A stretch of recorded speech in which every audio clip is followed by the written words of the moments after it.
Hello and welcome to filler form. I am Aleem Akhtar, sociology teacher at filler form. So हम लोग unit 2 complete कर चुके हैं। आज हम लोग यूनिट 3 स्टार्ट करने वाले हैं।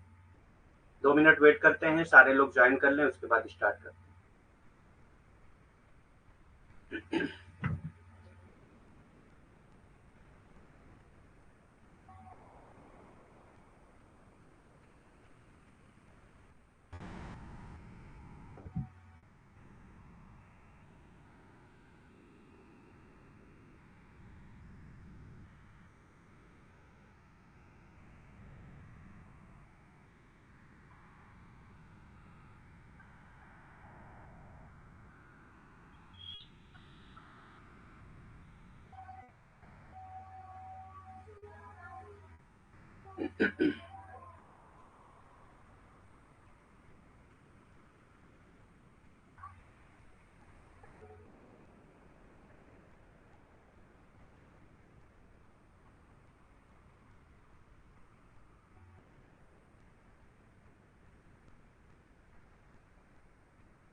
ठीक है, स्टार्ट करते हैं।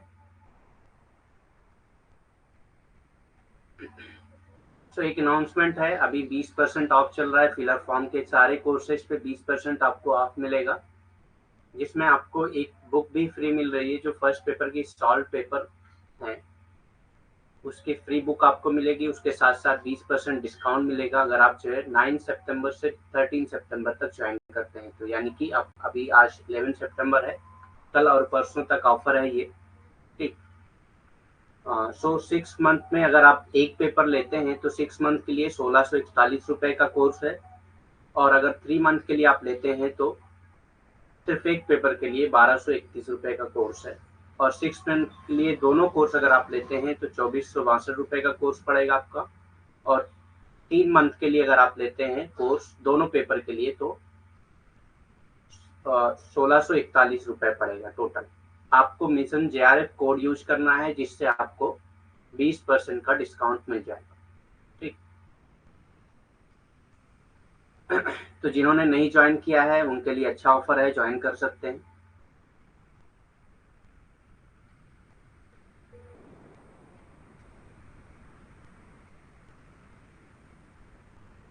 तो हम लोग आज सोशोलॉजिकल कॉन्सेप्ट, जो यूनिट 3 का पहला पार्ट है, उसको हम लोग स्टडी करेंगे। सोशोलॉजिकल कॉन्सेप्ट में बहुत सारे कॉन्सेप्ट हैं सोशोलॉजी के, जिनको हम लोग वन बाय वन पढ़ेंगे।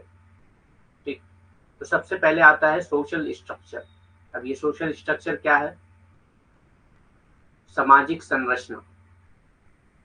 सोशल स्ट्रक्चर यानी कि सामाजिक संरचना। Sociologists use the term social structure. They are typically referring to macro level social forces. ठीक। तो जब सोशोलॉजिस्ट जो है सोशल स्ट्रक्चर का टर्म यूज करते हैं तो वो मैक्रो लेवल सोशल फोर्सेस को डिनोट करना चाहते हैं। ठीक। माइक्रो लेवल मतलब मैंने बोला था माइक्रो और माइक्रो दोनों पर्सपेक्टिव होते हैं। माइक्रो मतलब जब आप होल पूरा सोसाइटी एज अ होल लेके चलते हैं तो वो माइक्रो लेवल होता है। जब आप इंडिविजुअल लेवल पे लेके चलते हैं तो वो माइक्रो लेवल होता है। अब ये मैक्रो लेवल पे माइक्रो लेवल फोर्सेज इसको मानते हैं सोशल स्ट्रक्चर को, इंक्लूडिंग सोशल इंस्टीट्यूशन। इसमें जो है सोशल इंस्टीट्यूशन भी आ जाते हैं, सोशल पैटर्न्स भी आ जाते हैं, ऑफ इंस्टीट्यूशनलाइज रिलेशनशिप। ठीक। पैटर्न्स ऑफ इंस्टीट्यूशनलाइज रिलेशनशिप, ये सारी चीजें भी इसमें आ जाती हैं। ठीक।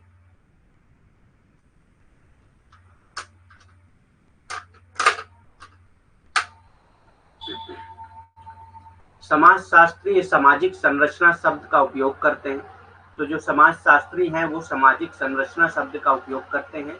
वे आमतौर पर सामाजिक संस्थानों और संस्थागत संबंधों के पैटर्न सहित वृहद स्तर की सामाजिक ताकतों का उल्लेख करते हैं। ठीक। वृहद स्तर मतलब कि जो ऊंचे लेवल की होती है। ठीक। जो बड़े लेवल की होती हो उसको कहते हैं वृहद स्तर।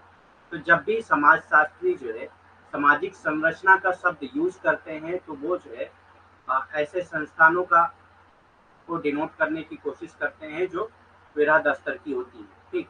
और ये उल्लेख करते हैं कि सामाजिक संस्थानों और संस्थागत संबंधों के पैटर्न। तो ये किस बात को डिनोट करना चाहते हैं? सामाजिक संबंध जो होते हैं उनसे रिलेटेड बात करते हैं। ठीक, सामाजिक संस्थानों के बारे में बात करते हैं, संस्थागत संबंधों के पैटर्न्स के बारे में बात करते हैं। ठीक, तो यही संरचना, सामाजिक संरचना यही है कि जब भी समाजशास्त्री सामाजिक संरचना का वर्ड इस्तेमाल करते हैं तो वो हमेशा क्या करना चाहते हैं, वो आमतौर पर सामाजिक संस्थानों और संस्थागत संबंधों के पैटर्न सहित विरासत स्तर की सामाजिक ताकतों का उल्लेख करते हैं।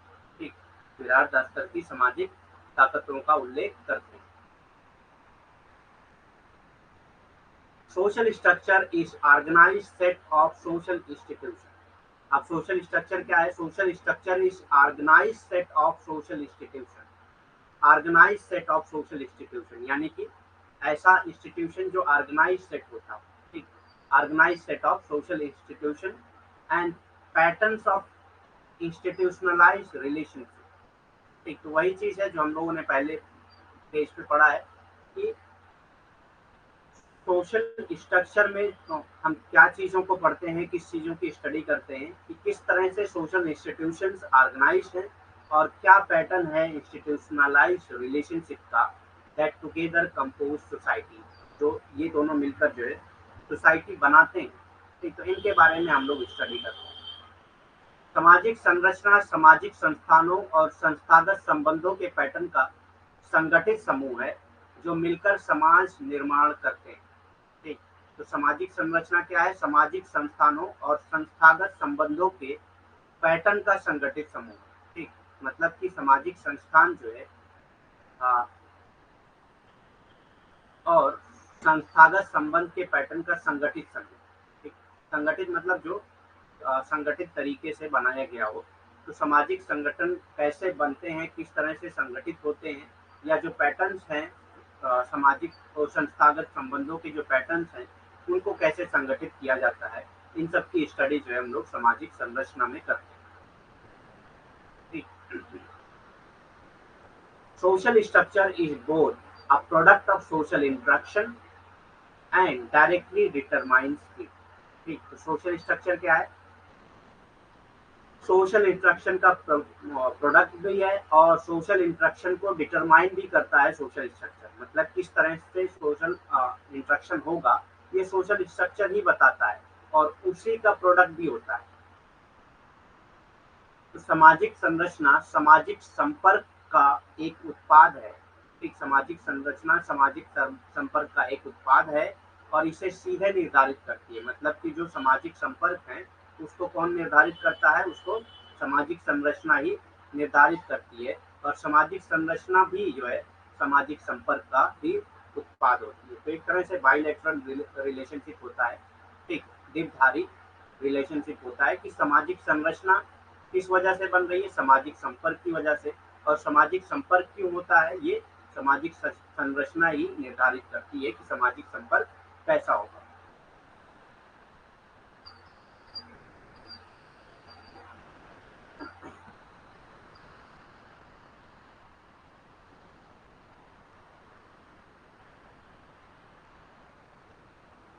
नेक्स्ट कॉन्सेप्ट आता है culture. Culture is a term that refers to a large and diverse set of mostly intangible aspects of social life. तो कल्चर क्या है? कल्चर एक टर्म है that refers to a large and diverse set of mostly intangible aspects of social life. तो ये क्या है? Culture को अगर हम डिफाइन करते हैं तो कल्चर को किस तरह से डिफाइन कर सकते हैं कि एक टर्म है जो रिफर करता है किस चीज को? Large and diverse set of mostly intangible aspect of social life. Tangible किसको कहते हैं? जो चीजें आपको दिखती हो, जो जिसको आप टच कर सकते हैं, ये सारी चीजें टेंजिबल होती। तो जो इनटेंजिबल एस्पेक्ट है ठीक सोशल लाइफ का, उसी को हम कल्चर के तौर पे डिफाइन कर सकते हैं, कल्चर के तौर पे उसको रिफर कर सकते हैं। ठीक, तो culture is a term that refers to a large and diverse set of mostly intangible aspect of social life. ज्यादातर जो है ये मोस्टली कहा है, ऐसा नहीं है कि बहुत सारे जो है टेंजिबल एस्पेक्ट भी जो है वो कल्चर का पार्ट होते हैं। ठीक, तो mostly intangible aspect of social life. ठीक, large and diverse set of, तो ये क्या है? Large and diverse set of mostly intangible aspect of social life, जिसको हम लोग कल्चर कहते हैं। संस्कृति क्या है? संस्कृति एक ऐसा शब्द है संस्कृति एक ऐसा शब्द है जो सामाजिक जीवन के ज्यादातर अमूर्त पहलुओं के, तो ज्यादातर जो है अमूर्त पहलुओं के एक बड़े और विविध सेट को संदर्भित करता है। संस्कृति किसको संदर्भित करता है? सामाजिक जीवन के ज्यादातर अमूर्त पहलुओं को। अमूर्त पहलू मतलब कि जिसको आप देख नहीं सकते, जिसको आप टच नहीं कर सकते, वो ज्यादातर कहा है। ऐसा नहीं है कि बहुत से जो है मूर्त पहलू भी जो है जो होते हैं वो भी कल्चर के पार्ट होते हैं, वो भी संस्कृति के हिस्से होते हैं। ठीक, एक बड़े विविध सेट को संदर्भित करता है। तो जो सामाजिक जीवन की अमूर्त पहलू होते हैं उसके बड़े और विविध सेट को संदर्भित करता है कौन? संस्कृति। ठीक,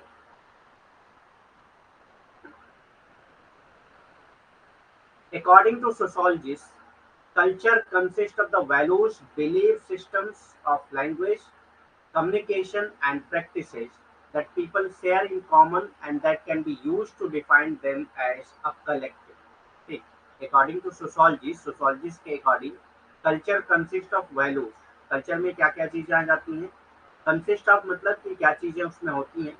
तो कल्चर में जो है वैल्यूज होती हैं, बिलीफ होते हैं, सिस्टम ऑफ लैंग्वेज होता है, कम्युनिकेशन होता है एंड प्रैक्टिसेस होता है। ठीक, तो ये आप याद रखिएगा कि कल्चर में क्या क्या चीजें आ जाती हैं।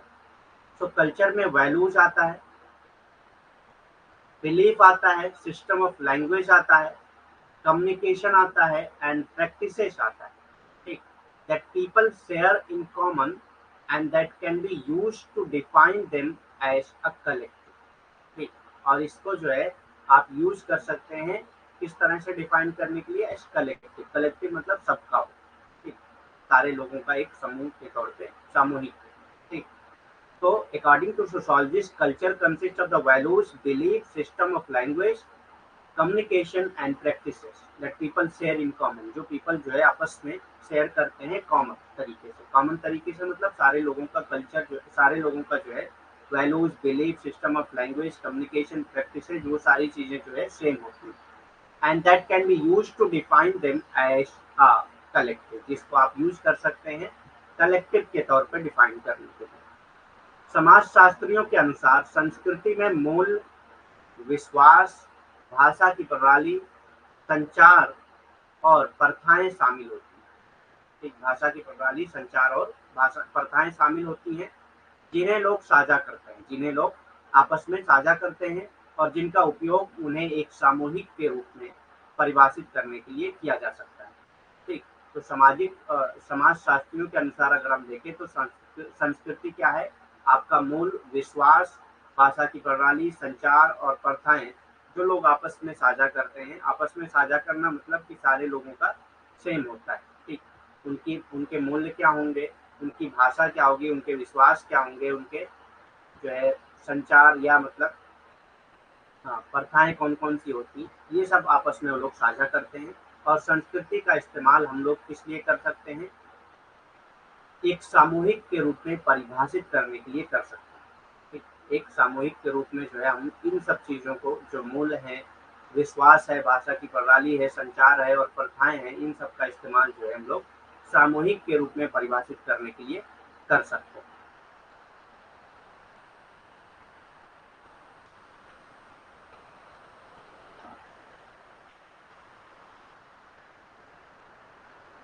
Culture also includes the material objects that are common to that group or society.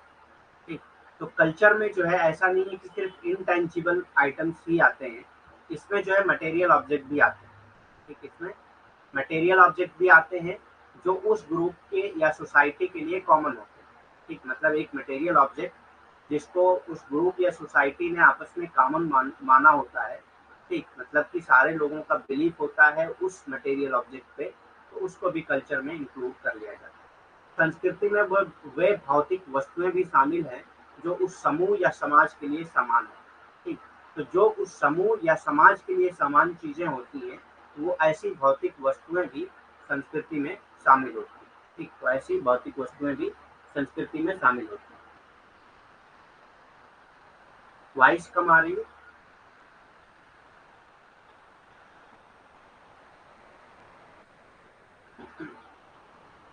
अब आ रही है वॉइस?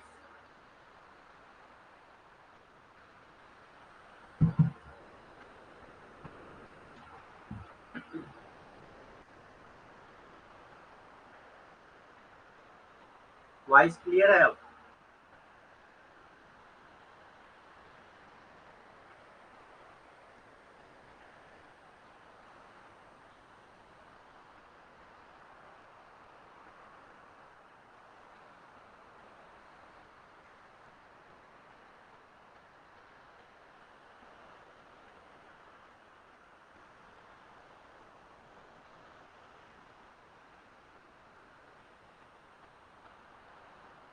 ओके, कम होगी तो बता दीजिएगा एक बार।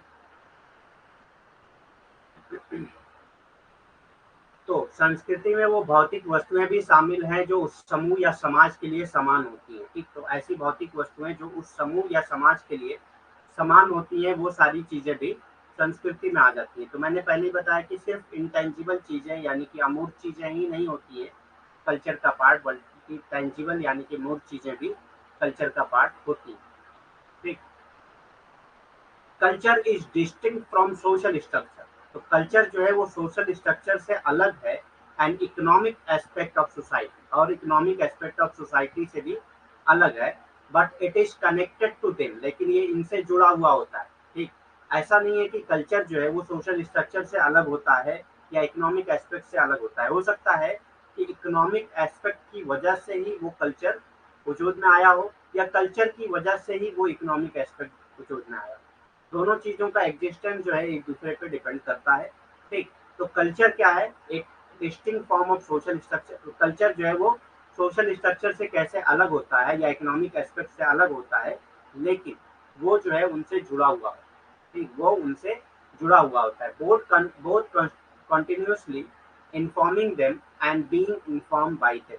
ठीक, तो दोनों जो है, मतलब कि दोनों कल्चर को इन्फॉर्म करते हैं और कल्चर के जरिए वो इन्फॉर्म किए जाते हैं। मैंने पहले बताया कि कभी कभी कल्चर जो है इकोनॉमिक एस्पेक्ट को शेप करता है या सोशल स्ट्रक्चर को शेप करता है, कभी सोशल स्ट्रक्चर या इकोनॉमिक एस्पेक्ट ही कल्चर को शेप करते हैं। तो दोनों का बायलैटरल रिलेशनशिप हो सकता है। ऐसा नहीं कि हर सोसाइटी में ऐसा हो, जरूरी नहीं है। कहीं कहीं जो है कल्चर जो है वो सोशल स्ट्रक्चर या इकोनॉमिक एस्पेक्ट का पार्ट हो जाता है, उस उसकी वजह से मतलब शेप होता है वो।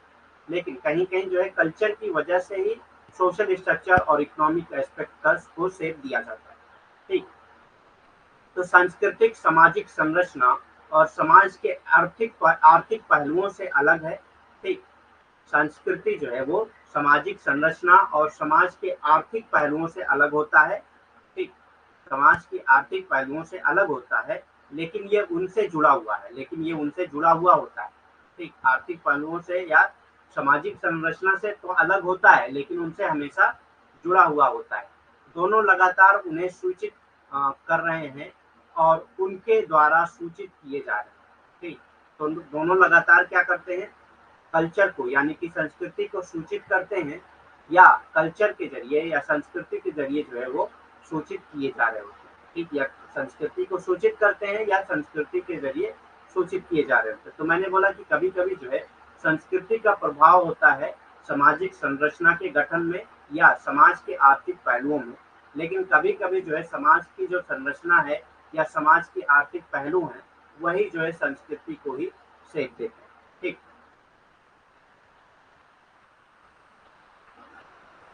Definitions of culture. अब अलग अलग थिंकर्स ने कल्चर के डेफिनेशन दिया हुआ है।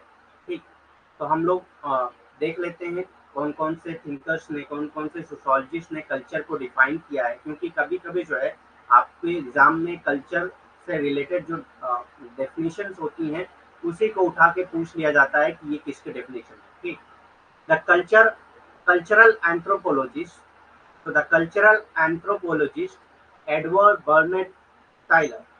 ठीक, एडवर्ड बर्नेट टाइलर ये जो है कल्चरल एंथ्रोपोलॉजिस्ट हैं। इन्होंने कल्चर को डिफाइन किया है एज द कॉम्प्लेक्स होल, एक complex whole which includes knowledge, जिसमें क्या क्या चीजें आ जाती हैं? कॉम्प्लेक्स होल जिसमें क्या क्या चीजें आ जाती हैं?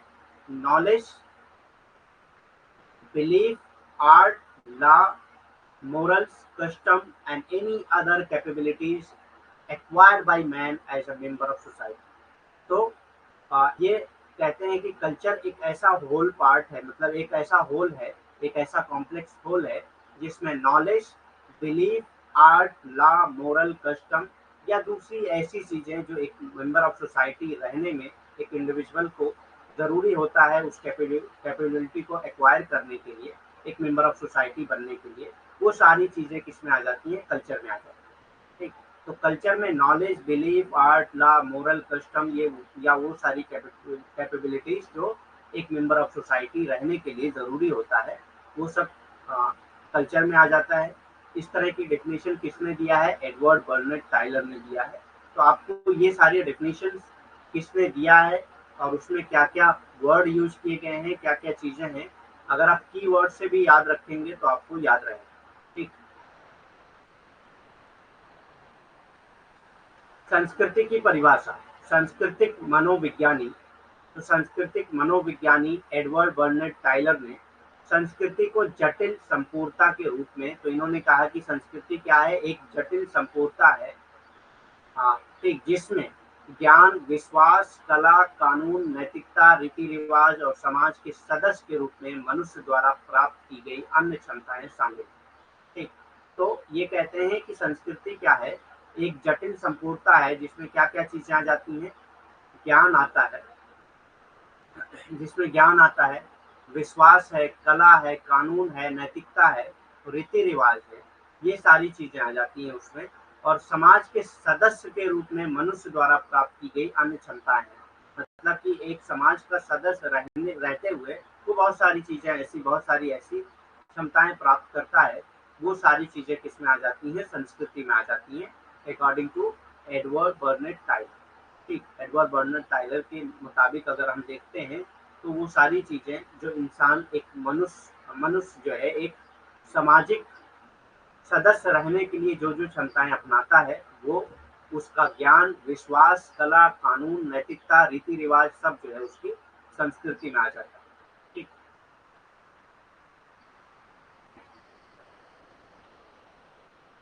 Abraham M Francis. अब अब्राहम एम फ्रांसिस कैसे डिफाइन करते हैं कल्चर को? Defines culture as a total way of life. ठीक, ये कहते हैं कल्चर क्या है? A total way of life of a social group. एक सोशल ग्रुप का टोटल वे ऑफ लाइफ है, meaning everything they are, they do and they have. जो चीजें वो हैं, जो वो करते हैं और जो वो रखते हैं, मतलब जो उनके पास है, जो वो करते हैं और जो वो खुद हैं, वो सब चीजें क्या होती हैं? कल्चर का पार्ट होती है। ठीक, तो अब्राहम एम फ्रांसिस कहते हैं कि कल्चर क्या है? एक वे ऑफ लाइफ है, किसी भी ग्रुप का, किसी भी सोशल ग्रुप का वे ऑफ लाइफ है, मतलब कि जिंदगी जीने का एक तरीका है, जिसमें क्या क्या चीजें आती हैं? जिसमें जो वो खुद हैं, मतलब कि अभी वो जो एक सोसाइटी के मेंबर के, सोसाइटी का एक मेंबर है, तो वो कुछ ना कुछ चीजें अपनाया होगा उसके लिए। ठीक, तो जो वो खुद है, जो वो करता है, या जो उसके पास चीजें हैं, वो सारी चीजें क्या किसमें आ जाती हैं? कल्चर में आ जाती हैं। ठीक, अब्राहम एम फ्रांसिस ने संस्कृति को, तो अब्राहम एम फ्रांसिस ने संस्कृति को कैसे परिभाषित किया है? एक सामाजिक समूह के जीवन का कुल तरीका बताया। ठीक, तो उन्होंने बताया कि सामाजिक समूह के लिए जो जीवन के तरीके होते हैं वो कौन देता है? संस्कृति देती है। ठीक, तो संस्कृति क्या है? किसी भी सामाजिक समूह के जीवन का कुल तरीका होता है। ठीक, जिसका अर्थ है और उसका मतलब उन्होंने क्या समझाया कि वो जो वे सब कुछ हैं, कि वे सब कुछ हैं, वे करते हैं और उनके पास है, मतलब कि जो कुछ वो हैं, सब कुछ नहीं, जो कुछ वो हैं, जो वो करते हैं और जो उनके पास है, वो सारी चीजें किसका हिस्सा हो जाती हैं? वो सब सारी चीजें संस्कृति के पार्ट हो जाती हैं। तो ये डिफाइन किया है अब्राहम एम फ्रांसिस ने इस तरह से कल्चर को। ठीक, संस्कृति को इस तरह से अब्राहम एम फ्रांसिस ने डिफाइन किया है। It is a complex system that consist of belief. अब ये इसको आगे डिफाइन करते हैं कैसे कि ये कॉम्प्लेक्स सिस्टम है जिसमें क्या क्या चीजें आ जाती हैं? Belief, values, standard practices, standards, practices, language and technology shared by member of social group। ठीक, तो ये सारी चीजें आ जाती हैं, बिलीफ है, वैल्यूज है, स्टैंडर्ड्स हैं, प्रैक्टिसेस है, लैंग्वेज है and technology share by member of social group. तो ये टेक्नोलॉजी जो है आप एक की टर्म के तौर पे यूज कर सकते हैं अब्राहम एम फ्रांसिस के डेफिनेशन के लिए। ठीक। तो ये इसमें कल्चर में क्या क्या चीजें आ जाती हैं, कॉम्प्लेक्स सिस्टम है जिसमें क्या क्या चीजें आती हैं, belief, values, standards, practices, language and technology.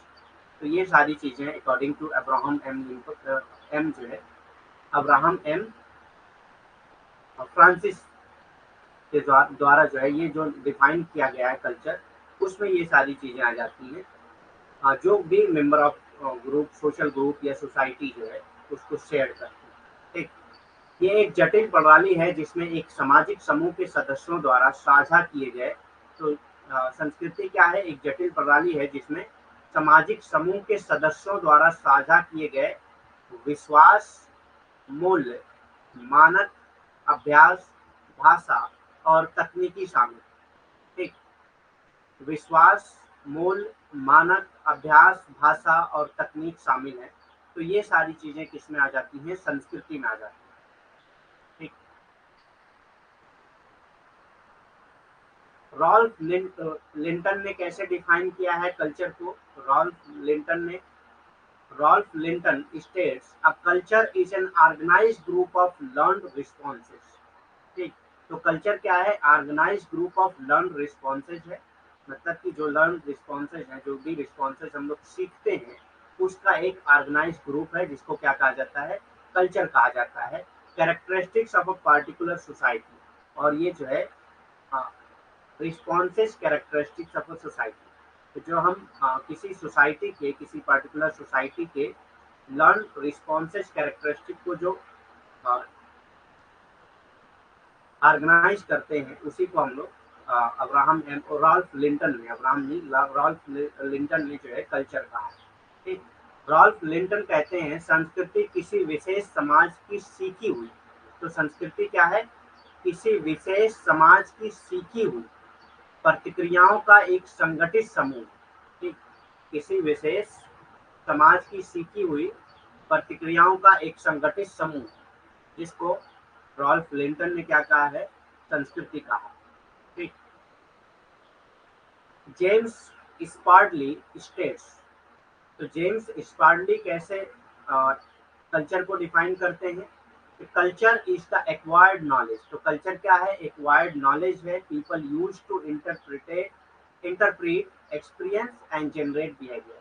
और पीपल जो है कल्चर का इस्तेमाल किस लिए करते हैं, ताकि उस नॉलेज को, या मतलब समाज में जो भी चीजें हैं उसको इंटरप्रेटेट करने के लिए, इंटरप्रेटेट एक्सपीरियंस एंड जनरेट बिहेवियर। ठीक।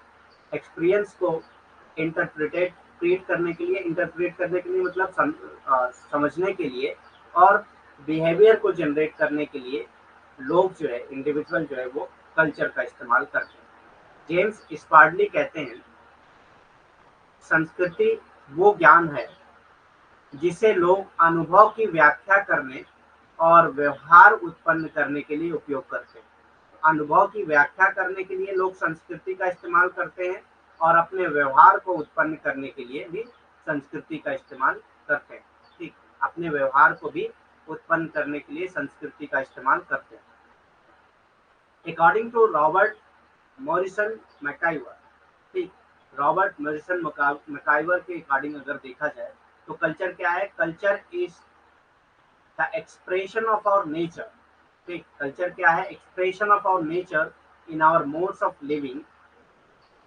ठीक। हमारे नेचर का क्या एक्सप्रेशन है हमारे मोड्स ऑफ लिविंग में, मतलब जिस तरीके से हम जीते हैं उसका एक्सप्रेशन क्या है, या हमारी थिंकिंग जो है वो सारी चीजें किसका पार्ट हो जाती हैं, कल्चर का पार्ट हो जाती है। इंटरकोर्स इन आवर लिटरेचर, ठीक, in religion, in recreation and enjoyment.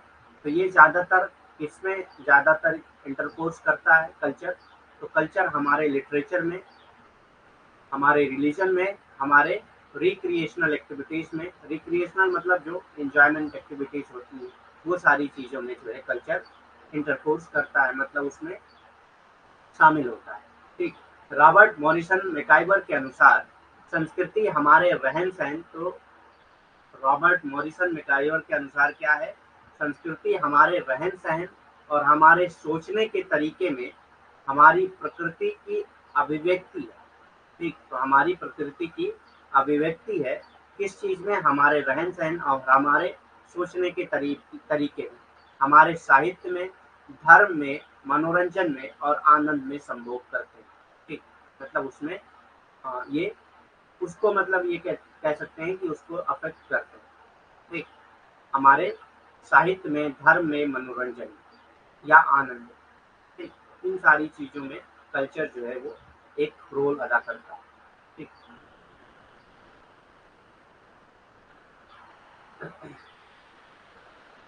In the opinion of H T. Majumdar. ठीक, तो एच.टी. मजमूदार के अकॉर्डिंग देखा जाए तो कल्चर क्या है? Culture is the sum total of human achievement. ठीक, तो sum total of human achievement, ये कहते हैं कल्चर क्या है? Sum total of human achievements. ठीक, material as well as non material. ठीक, चाहे वो मटेरियल हो चाहे वो नॉन मटेरियल। ठीक, तो कल्चर में दोनों चीजें आ जाती हैं, चाहे वो मटेरियल हो चाहे नॉन मटेरियल हो। Capable of transmission sociologically. ठीक, जो ट्रांसमिशन के कैपेबल हो। ट्रांसमिशन के कैपेबल मतलब जो एक आदमी से दूसरे आदमी में ट्रांसफर हो जाते हो, एक सोसाइटी से दूसरे सोसाइटी में ट्रांसफर हो जाते हो, एक जनरेशन से दूसरे जनरेशन में ट्रांसफर हो जाते हो। सोशोलॉजिकली अगर देखा जाए तो by tradition and communication vertically as well horizontally. ठीक, तो सोशोलॉजिकली कैसे ट्रांसफर हो सकते हैं ये? कम्युनिकेशन के जरिए, ट्रेडिशन के जरिए, वर्टिकली भी हो सकते हैं और हॉरिजॉन्टली भी हो सकते हैं, मतलब नीचे से ऊपर भी हो सकते हैं, मतलब और ऊपर से नीचे भी हो सकते हैं। मतलब आपका अपर कल्चर जो है वो लोअर कल्चर का पार्ट बन सकता है, और हॉरिजेंटली मतलब जो इक्वल कल्चर हैं उनका भी आपस में ट्रांसमिशन हो सकता है। ठीक, एच.टी. मजमूदार के अनुसार संस्कृति मानवीय उपलब्धियों का कुल योग है। तो एच.टी. मजमूदार क्या कहते हैं कि संस्कृति जो है वो क्या है? मानवीय उपलब्धियों का कुल योग है। ठीक, मानवीय उपलब्धियों का कुल योग है, सामग्री के साथ साथ गैर भौतिक। ठीक, तो भौतिक के साथ साथ गैर भौतिक कह सकते हैं आप इसको, कि मतलब चाहे वो भौतिक हो चाहे गैर भौतिक हो, वो संस्कृति का हिस्सा होती है। प्रसारण के लिए सक्षम सामाजिक रूप से, यानी परंपरा और संचार द्वारा, लंबवत और साथ ही क्षैतिज रूप से। ठीक, तो प्रसारण के लिए सक्षम होना चाहिए, मतलब एक जगह से दूसरी जगह ट्रांसफर होने के लिए ये सक्षम होना चाहिए। ऐसा ना हो कि संस्कृति ऐसी हो जो प्रसारण के लिए सक्षम ना हो। ठीक, तो उसको संस्कृति नहीं कहेंगे अकॉर्डिंग टू एच.टी. मजमूदार। ठीक, चाहे वो परंपरा के जरिए प्रसारण की जाती हो, चाहे वो संचार के जरिए प्रसारण की जाती हो, लंबवत हो या क्षैतिज हो, किसी भी तरीके से उसका प्रसारण होना चाहिए, तभी वो जो है संस्कृति कहलाएगी अकॉर्डिंग टू एच.टी. मजमूदार। ठीक, एच.टी. मजमूदार के अकॉर्डिंग यही डेफिनेशन है उसकी कल्चर।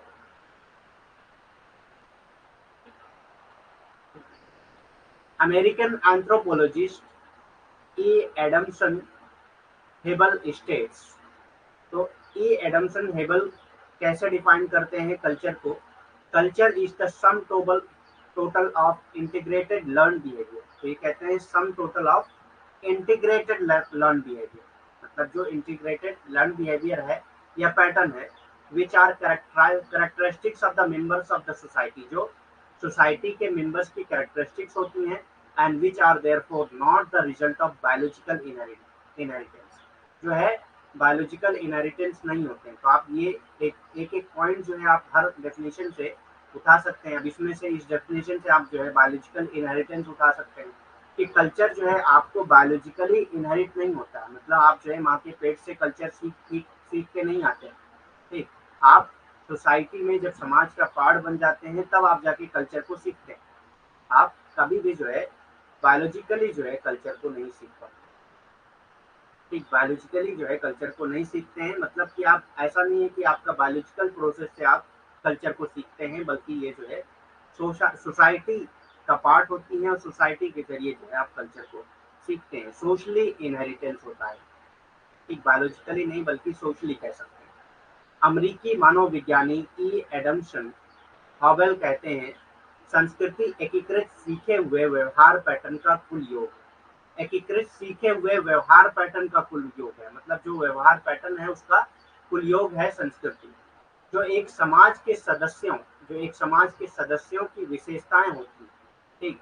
तो कल्चर यानी कि संस्कृति क्या है, किसी भी समाज की जो सदस्य हैं उनकी उनकी जो है वो विशेषताएं होती हैं, और जो इसलिए जैविक विरासत का परिणाम नहीं है, ठीक। और जो जैविक विरासत का परिणाम नहीं होती, ठीक, जैविक विरासत का परिणाम ये नहीं होती। ब्रोनिस्लाव मैलिनोव्स्की, अब ब्रोनिस्लाव मैलिनोव्स्की कैसे डिफाइन करते हैं कल्चर को, तो ये इनके डेफिनेशन हम लोग पढ़ चुके हैं, इनको इनके थॉट्स मतलब इनकी थ्योरी पढ़ते वक्त हम लोगों ने इनके डेफिनेशन पढ़ी है, लेकिन एक बार हम लोग रिपीट करते हैं इसको, क्योंकि कल्चर जब आप पढ़ेंगे तो आपको पता होना चाहिए कि मैलिनोव्स्की ने भी इनकी मतलब कल्चर की डेफिनेशन दी हुई है, ठीक। तो मैलिनोव्स्की कैसे डिफाइन करते हैं कल्चर को, Malinowski defines culture as the handiwork of man. तो ये कल्चर को हैंडीवर्क ऑफ मैन के तौर पर डिफाइन करते हैं, और ये कई बार एग्जाम में पूछा गया है, बहुत इंपॉर्टेंट है, ठीक। Handiwork of man and medium through which he achieve his end, जिसके जरिए जो है वो अपने एंड को अचीव करता है, जिसके जरिए वो अपने एंड को अचीव करता है, मतलब जो उसका गोल होता है वो किसके जरिए अचीव करता है, वो कल्चर के जरिए ही अचीव करता है, ठीक। ब्रोनिस्लाव मैलिनोव्स्की कहते हैं संस्कृति को मनुष्य की करतूत और वह माध्यम जिसके माध्यम से वो अपने सिरों को प्राप्त करता है, सिरों को नहीं कहेंगे यहाँ पे, अपने लक्ष्यों को कहेंगे, ठीक। तो मैलिनोव्स्की कहते हैं कि कल्चर क्या है, किसी भी आदमी का जो है वो क्या है, उसकी करतूत होती है, मतलब करतूत नहीं कहेंगे, हैंडीवर्क मतलब जो हाथ से किए हुए काम होते हैं, हैंडीवर्क उसी को कहते हैं, लेकिन यहाँ पे जो है करतूत नहीं कह सकते, करतूत थोड़ा सा निगेटिव वर्ड हो जाता है, ठीक। तो अपने लक्ष्य को प्राप्त करने के लिए कोई भी मनुष्य जो है वो क्या करता है, संस्कृति का ही इस्तेमाल करता है, ठीक। तो इस रूप में जो है ब्रोनिस्लाव मैलिनोव्स्की जो है कल्चर को डिफाइन करते हैं। According to Anderson and Parker, Anderson and Parker कैसे डिफाइन करते हैं कल्चर को, culture is the total content of the physio social bio social and psycho social universe. Anderson and Parker का आसानी से मतलब याद रख सकते हैं, क्योंकि इनके जो की वर्ड्स हैं physio social bio social and psycho social, तो ये कहते हैं कि कल्चर क्या है, टोटल कंटेंट है किसका, फिजियो सोशल का, बायो सोशल का और साइको सोशल का, ठीक। फिजियो सोशल का, बायो सोशल का और साइको सोशल यूनिवर्स का। Man has produce and the and the socially created mechanism through which these social product operates, ठीक। तो जो भी मैन प्रोड्यूस करता है अपना फिजियो सोशल, अपना बायो सोशल, अपना साइको सोशल, वो कल्चर के जरिए ही प्रोड्यूस करता है, ठीक।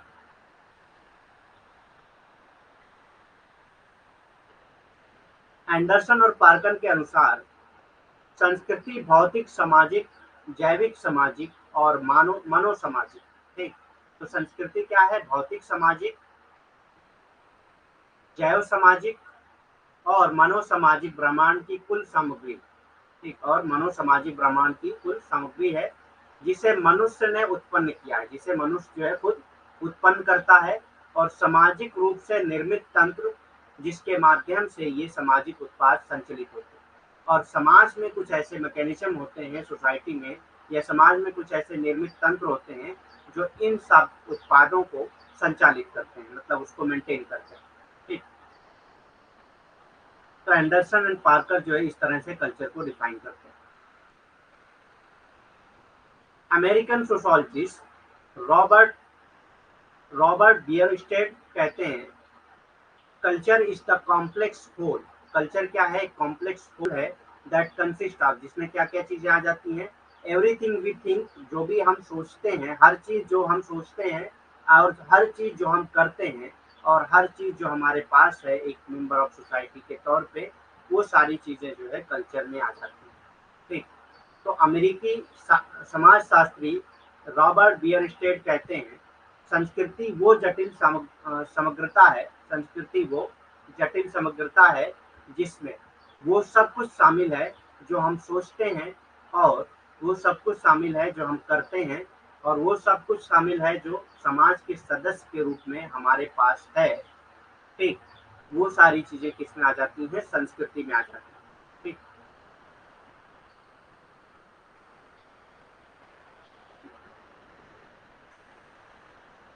Three component of culture. तो तीन कंपोनेंट कल्चर के जो है वो तीन कंपोनेंट होते हैं जो एग्जाम में आपसे पूछा जा सकता है कि what are the three component of culture. संस्कृति के तीन घटक कौन कौन से हैं? कॉग्निटिव कंपोनेंट, कॉग्निटिव कंपोनेंट, संज्ञानात्मक घटक, संज्ञानात्मक घटक। तो कॉग्निटिव कंपोनेंट यानी कि संज्ञानात्मक घटक, और मटेरियल कंपोनेंट, मटेरियल कंपोनेंट यानी कि सामग्री घटक या भौतिक घटक कह सकते हैं आप। ठीक, मटेरियल कंपोनेंट यानी कि सामग्री घटक या भौतिक घटक भी कह सकते हैं। यहाँ पे मैं लिख दे रहा हूँ भौतिक घटक।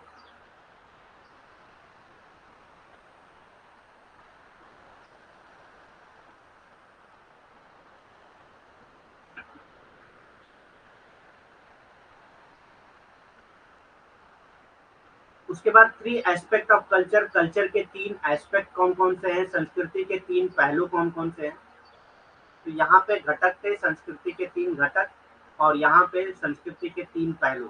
ठीक है, थ्री एस्पेक्ट ऑफ कल्चर, ये आप कंफ्यूज मत होइएगा, कंपोनेंट और एस्पेक्ट में फर्क होता है। ठीक, तो ऐसा नहीं है कि अगर कंपोनेंट की जगह पे कोई एस्पेक्ट दे दिया तो आप ये समझे कि वो तो उसी का पार्ट है। ठीक, तो एस्पेक्ट अलग चीज है और कंपोनेंट अलग चीज है। ठीक, एस्पेक्ट ऑफ कल्चर, संस्कृति के तीन पहलू कौन कौन से हैं या थ्री एस्पेक्ट ऑफ कल्चर कौन कौन से हैं? Culture is transmitted from one generation to next. तो कल्चर क्या है? ट्रांसफर होता है एक जनरेशन से दूसरी जनरेशन में। ठीक, जैसे हमारे बाप दादा ने जो कल्चर सीखा था वो उन्होंने हमको सिखाया, हम जो है अपने बच्चों को सिखाएंगे। तो इस तरह से कल्चर जो है वो ट्रांसफर होता है from one generation to another generation. संस्कृति एक पीढ़ी से दूसरी पीढ़ी में स्थानांतरित होती है। तो संस्कृति एक पीढ़ी से दूसरी पीढ़ी में स्थानांतरित होती है। हो सकता है थोड़ा बहुत चेंज होके ही स्थानांतरित हो, लेकिन होती है। ठीक, जैसे हमसे पहले वाली पीढ़ी ने जो है हमारे अंदर जो संस्कृति ट्रांसफर किया है, स्थानांतरित किया है, हम जो है वही संस्कृति को हमसे आगे वाली जो पीढ़ी, आने वाली जो पीढ़ी है, उसके अंदर जो है स्थानांतरित करें। ठीक, culture is a pattern of behaviour. दूसरा एस्पेक्ट क्या है? कल्चर जो है वो क्या है? पैटर्न ऑफ बिहेवियर है, मतलब कि आप किस तरह का बिहेवियर आपका होगा वो कल्चर ही डिसाइड करता है। ठीक, आपका कल्चर जैसा होगा वैसा आपका बिहेवियर होगा, पैटर्न ऑफ बिहेवियर होगा। ठीक, culture is a pattern of behaviour, संस्कृति व्यवहार का एक पैटर्न है। ठीक, संस्कृति व्यवहार का एक पैटर्न है। ठीक, मतलब आपका व्यवहार कैसा होगा ये आपकी संस्कृति के अकॉर्डिंग ही होता है।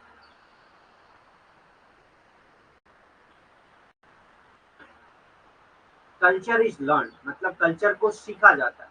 ऐसा नहीं है कि कल्चर जो है बायोलॉजिकली आपके अंदर आ जाता है, आपके अंदर अपने आप जो है जैसे जैसे आप डेवलप होते हैं कल्चर आपके अंदर आता जाता है, ऐसा नहीं। कल्चर को सीखा जाता है। जब तक आप कल्चर को सीखेंगे नहीं तब तक आप कल्चर को नहीं पा सकते। ठीक, तो कल्चर को सीखा जाता है, इसीलिए कहा गया कल्चर इज लर्न, मतलब ये सीखी हुई चीज होती है। संस्कृति सीखी जाती है, मतलब ऐसा नहीं है कि आप जो है जैसे जैसे विकसित हो रहे हैं वैसे वैसे आपको संस्कृति आपके अंदर आती जा रही है, ऐसा नहीं होता है। संस्कृति को आपको सीखना पड़ता है, बगैर सीखे आपके अंदर संस्कृति नहीं आ सकती। ठीक,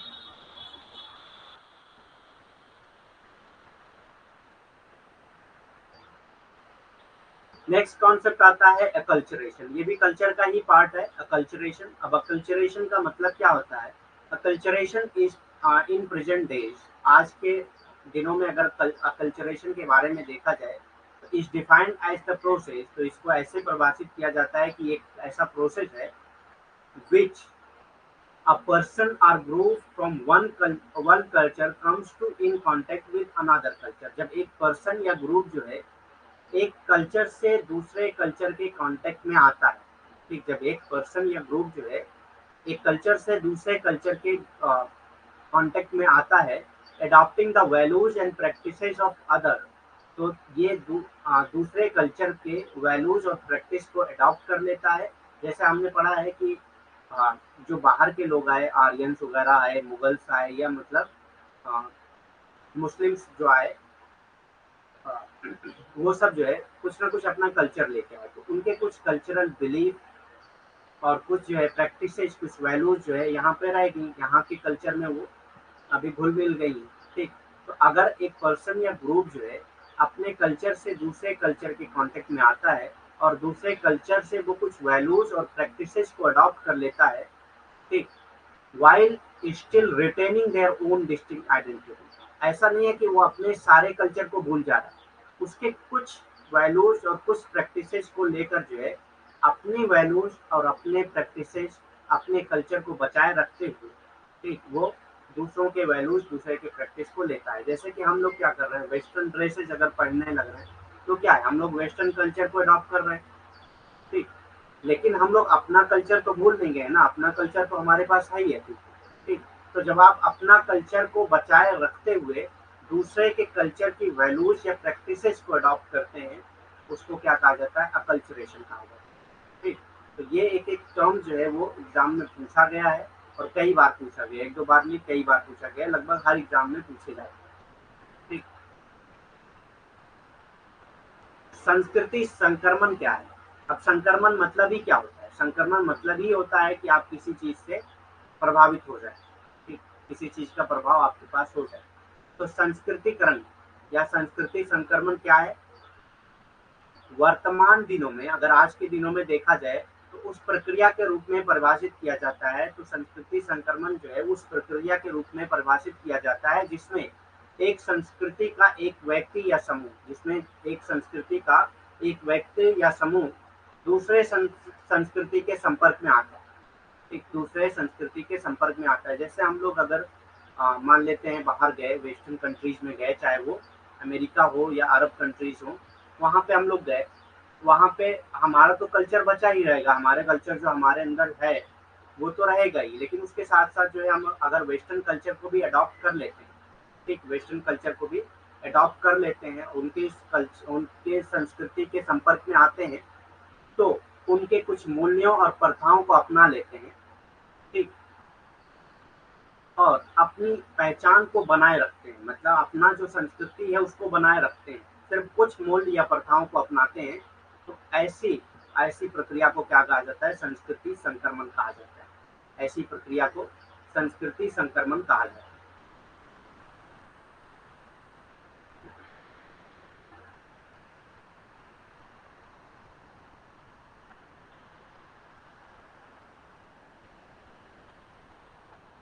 नेक्स्ट कॉन्सेप्ट आता है एनकल्चरेशन का, यानी कि संस्कृतिकरण का।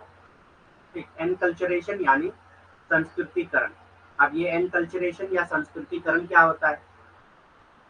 The process by which an individual learn the traditional content of culture, ठीक, traditional content of culture and assimilates its practices and values। Simple भाषा में अगर हम समझाएं कल्चर एनकल्चरेशन को, तो इसका मतलब ये है कि जो आप कल्चर सीखते हैं वो सारा चीजें जो है क्या कहलाता है? एनकल्चरेशन कहलाता है। ठीक, आप कल्चर के बारे में जो सीखते हैं, चाहे वो कल्चर की जो कंटेंट है, कल्चर की जो प्रैक्टिसेज हैं, असिमिलेशन है, वो सारी चीजें जो है आप कल्चर का जो भी चीजें हैं अपने अंदर असिमिलेट करते हैं, और जो प्रैक्टिसेज हैं, जो वैल्यूज हैं, वो सब जो सीखते हैं वो एनकल्चरेशन में आता है। तो एनकल्चरेशन क्या है? एक तरीके से कल्चर को सीखने का प्रोसेस है। अगर आप कल्चर को सीखते हैं तो उस प्रोसेस को, उस कल्चर को सीखने, कल्चर के सीखने के प्रोसेस को ही एनकल्चरेशन कहा जाता है, संस्कृतिकरण कहा जाता है। ठीक, संस्कृतिकरण वो प्रक्रिया है जिसके द्वारा एक व्यक्ति किसी संस्कृति की पारंपरिक सामग्री को सीखता है। तो जो भी पारंपरिक सामग्री होती है उसको सीखता है, और उनकी प्रथाओं और मूल्यों को आत्मसात करता है, और उनकी प्रथाओं और मूल्यों को आत्मसात करता है, मतलब कि उसको अपना लेता है। ठीक, तो संस्कृतिकरण एक तरह से जो है संस्कृति को सीखने की प्रक्रिया। ठीक, जैसे आप संस्कृति को सीखते हैं, उसको सीखने की प्रक्रिया ही संस्कृतिकरण कहलाती है। ठीक, इसीलिए एनकल्चरेशन को एक और नाम से भी जाना जाता है सोशलाइजेशन के नाम से भी जाना है, ठीक। क्योंकि सोशलाइजेशन में हम क्या सीखते हैं, यही सारी चीजें सीखते हैं, कल्चर वगैरह, ठीक।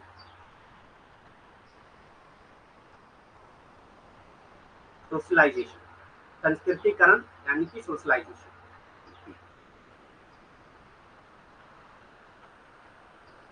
एनकल्चरेशन का दूसरा नाम है सोशलाइजेशन। कभी कभी एग्जाम में पूछा जाता है कि एनकल्चरेशन की जगह पे हम कौन सा टर्म यूज कर सकते हैं, तो हम जो है सोशलाइजेशन का टर्म यूज कर सकते हैं एनकल्चरेशन की जगह, ठीक। संस्कृतिकरण वो प्रक्रिया जिसके द्वारा एक व्यक्ति किसी संस्कृति की पारंपरिक सामग्री को सीखता है और उसकी प्रथाओं और मूल्यों को आत्मसात करता है। तो संस्कृतिकरण को हम लोग समाजीकरण के रूप में भी जान सकते हैं, ठीक। समाजीकरण।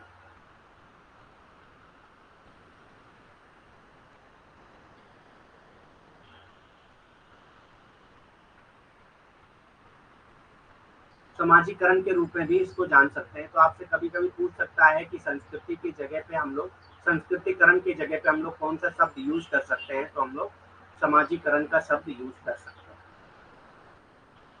उसके बाद नेक्स्ट कॉन्सेप्ट आता है कल्चरल डिफ्यूजन। नेक्स्ट कॉन्सेप्ट है कल्चरल डिफ्यूजन का, सांस्कृतिक मिलन का, ठीक। Cultural diffusion is the spreading out and merging of peace from different cultures, ठीक। मतलब कि अलग अलग कल्चर से जो कल्चर के पार्ट होते हैं वो आपस में मिल जाते हैं और मिलकर एक नया कल्चर बना लेते हैं, या मतलब आपस में मिलके जो है उस कल्चर में कुछ चेंजेस ले आते हैं, तो उसी को क्या कहा जाता है, कल्चरल डिफ्यूजन कहा जाता है। सांस्कृतिक मिलन क्या है, सांस्कृतिक प्रसार, विभिन्न संस्कृतियों के टुकड़ों का प्रसार और विलय। मतलब ऐसा नहीं कि पूरा का पूरा कल्चर जो है वो दूसरे कल्चर में मिल जाता है, बल्कि उसके कुछ पार्ट्स जाके मिलते हैं। जैसे हम लोग पूरे वेस्टर्न कल्चर को तो नहीं अपना लिए, लेकिन वेस्टर्न कल्चर की कुछ पार्ट है जिसको हम लोग अभी भी अपनाते हैं, इंडियन लोग भी उसको अपनाते हैं। तो ये क्या है, एक तरह से वेस्टर्न कल्चर का कल्चरल डिफ्यूजन हो रहा है, ठीक। वेस्टर्न कल्चर का सांस्कृतिक मिलन हो रहा है, ठीक। वेस्टर्न संस्कृति का सांस्कृतिक मिलन हो रहा है, अगर हम लोग उनकी संस्कृति के कुछ पार्ट को, कुछ टुकड़ों को अपनाते हैं, ठीक।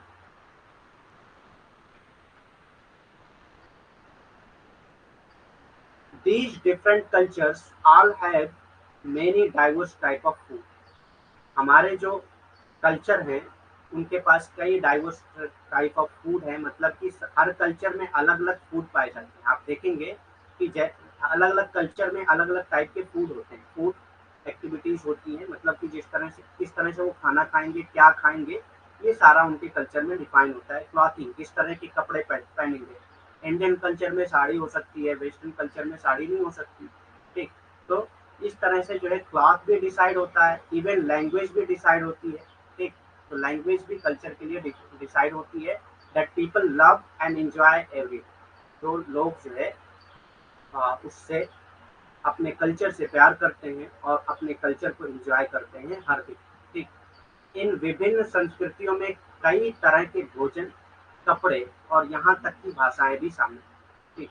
तो अब ये जो अलग अलग संस्कृतियां हैं उसमें कौन कौन सी चीजें शामिल होती हैं, भोजन भी शामिल होती हैं, कपड़े भी शामिल होते हैं, भाषाएं भी शामिल होती हैं, जिनसे लोग प्यार करते हैं और उनका आनंद लेते हैं, ठीक। तो हो सकता है कि अगर उनके कल्चर से कपड़े ही ट्रांसफर हो जाए दूसरे कल्चर में, तो एक तरह से उनका कल्चरल डिफ्यूजन हो रहा है, ठीक। अगर खाने ही ट्रांसफर होते हैं, जैसे आजकल जो है आप इंडिया में चाइनीज फूड बहुत चल रहा है, ठीक। तो क्या है, चाइनीज कल्चर का जो फूड था वो अब यहाँ पे आ रहा है, ठीक। तो एक तरह से उनका कल्चरल डिफ्यूजन हो रहा है, ठीक।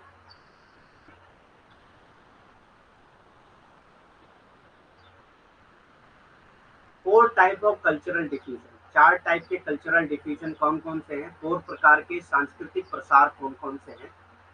दे आर एक्सपेंशन कैटेगरी, 1 मिनट।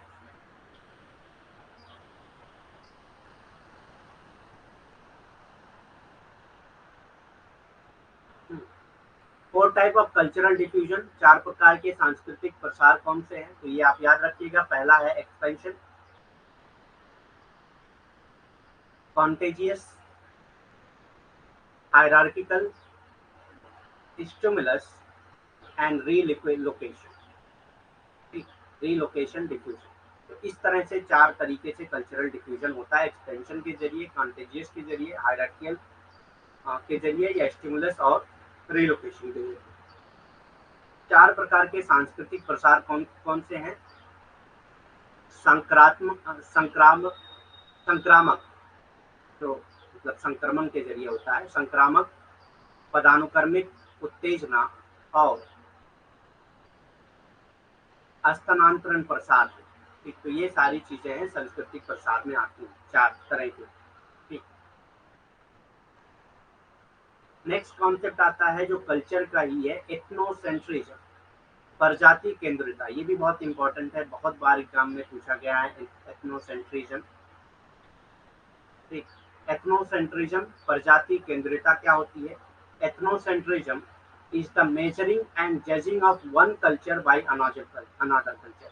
जब आप एक कल्चर को दूसरे कल्चर से मेजर करते हैं या जज करते हैं कि कौन सा कल्चर अच्छा है या खराब है, मतलब अगर आप इंडियन कल्चर को वेस्टर्न कल्चर से मेजर करें, जज करें, चाहे वो नेगेटिव फॉर्म में या पॉजिटिव फॉर्म में, तो उसको क्या कहा जाएगा?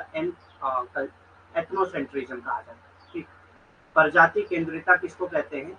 प्रजाति केंद्रिता एक संस्कृति द्वारा दूसरी संस्कृति को मापने और पहचानने का। ठीक, जब आप जो है एक संस्कृति दूसरे संस्कृति को मापती है या पहचानती है, मतलब एक संस्कृति से दूसरे संस्कृति में आप जो है मापते हैं या पहचानने की कोशिश करते हैं कि कौन सा अच्छा है, कौन सा खराब है, तो उसको प्रजाति केंद्रिता कहा जाता है। ठीक, उसको प्रजाति केंद्रिता कहा जाता है। This can be either a positive or negative judgement. अब मैंने बताया कि ये या तो पॉजिटिव या निगेटिव जजमेंट हो सकता है, मतलब हो सकता है हम लोग कहें कि इंडियन कल्चर जो है वेस्टर्न कल्चर से बेहतर है, या वेस्टर्न कल्चर जो है वो इंडियन कल्चर से बेहतर है, तो पॉजिटिव भी हो सकता है, निगेटिव भी हो सकता है। ठीक, this can be either a positive or negative judgement about the difference between the belief of two culture. ठीक, दो कल्चर के बीच में जो बिलीफ है उनमें जो डिफरेंस है वो पॉजिटिव भी हो सकता है, निगेटिव भी हो सकता है। इंडियन कल्चर में जो चीजें जो है अच्छी नहीं मानी जाती है, वो हो सकता है वेस्टर्न कल्चर में बहुत अच्छी मानी जाती है, या एक्सेप्टेबल हो एटलीस्ट। अगर अच्छी नहीं मानी जाती है तो एक्सेप्टेबल होती है। ठीक, तो वो निगेटिव भी हो सकता है, पॉजिटिव भी हो सकता है। जो भी आप जजमेंट दे रहे हैं दो कल्चर के बिलीफ को लेकर, वो निगेटिव भी हो सकता है, पॉजिटिव भी हो सकता है। ठीक, तो इसको एथनोसेंट्रिज्म कहा जाता है। ये दो संस्कृतियों की मान्यताओं के बीच का अंतर है, अंतर के बारे में सकारात्मक या नकारात्मक निर्णय हो सकता है। तो ये निर्णय चाहे सकारात्मक हो सकता है, चाहे नकारात्मक हो सकता है, दोनों चीजें हो सकती हैं। ठीक, नेक्स्ट कॉन्सेप्ट आता है असिमिलेशन, यानी कि मिलान। असिमिलेशन भी कल्चर का एक पार्ट है, कल्चर से ही रिलेटेड टर्म है असिमिलेशन, और लास्ट टर्म है, इसके बाद हम लोग दूसरा टॉपिक पढ़ेंगे। असिमिलेशन यानी कि मिलान। अब असिमिलेशन का क्या मतलब होता है? Assimilation describe the process by which minority integrates socially, culturally and politically into a large dominant culture and society। ठीक, तो जो माइनॉरिटी कल्चर होता है, यानी कि जो छोटे कल्चर होते हैं, वो लार्ज कल्चर में जो है असिमिलेट हो जाते हैं, मतलब उसमें घुल मिल जाते हैं। इसी प्रोसेस को क्या कहा जाता है? असिमिलेशन कहा जाता है। असिमिलेशन उस प्रक्रिया का वर्णन करता है जिसके द्वारा एक अल्पसंख्यक, यानी कि ऐसा कल्चर जो अल्पसंख्यक है, जो कम लोगों द्वारा यूज किया जाता है, सामाजिक, सांस्कृतिक और राजनीतिक रूप से एक बड़ी प्रभावशाली संस्कृति और समाज में एकीकृत होता है, मतलब उसके साथ जुड़ जाता है। तो इसी को क्या कहा जाता है? असिमिलेशन कहा जाता है। The term assimilation is often used in reference to immigrant and ethnic group setting in a new land। जब जो है एक इमिग्रेंट या एथनिक ग्रुप जो है एक नए लैंड में सेट होता है, तो ये टर्म असिमिलेशन का टर्म यूज किया जाता है। ठीक, आत्मसातकरण, तो ये असिमिलेशन का मतलब होता है आत्मसातकरण। ठीक, मैं यहाँ पे लिख दे रहा हूँ।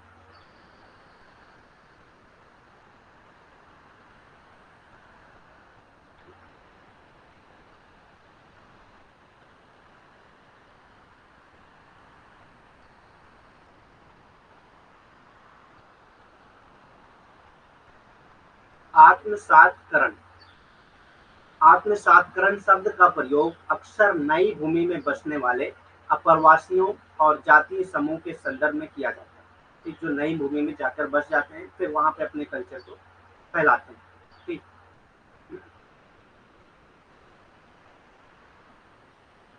तो ये होता है असिमिलेशन का मतलब। और असिमिलेशन किसके लिए यूज किया जाता है? ज्यादातर माइग्रेंट और इमिग्रेंट और एथनिक ग्रुप के लिए किया जाता है, जो नए लैंड में जाके बसते हैं। ठीक, उसके बाद नया टॉपिक आता है नेटवर्क का। एक मिनट।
नेक्स्ट टॉपिक है नेटवर्क। अब ये नेटवर्क का क्या मतलब होता है?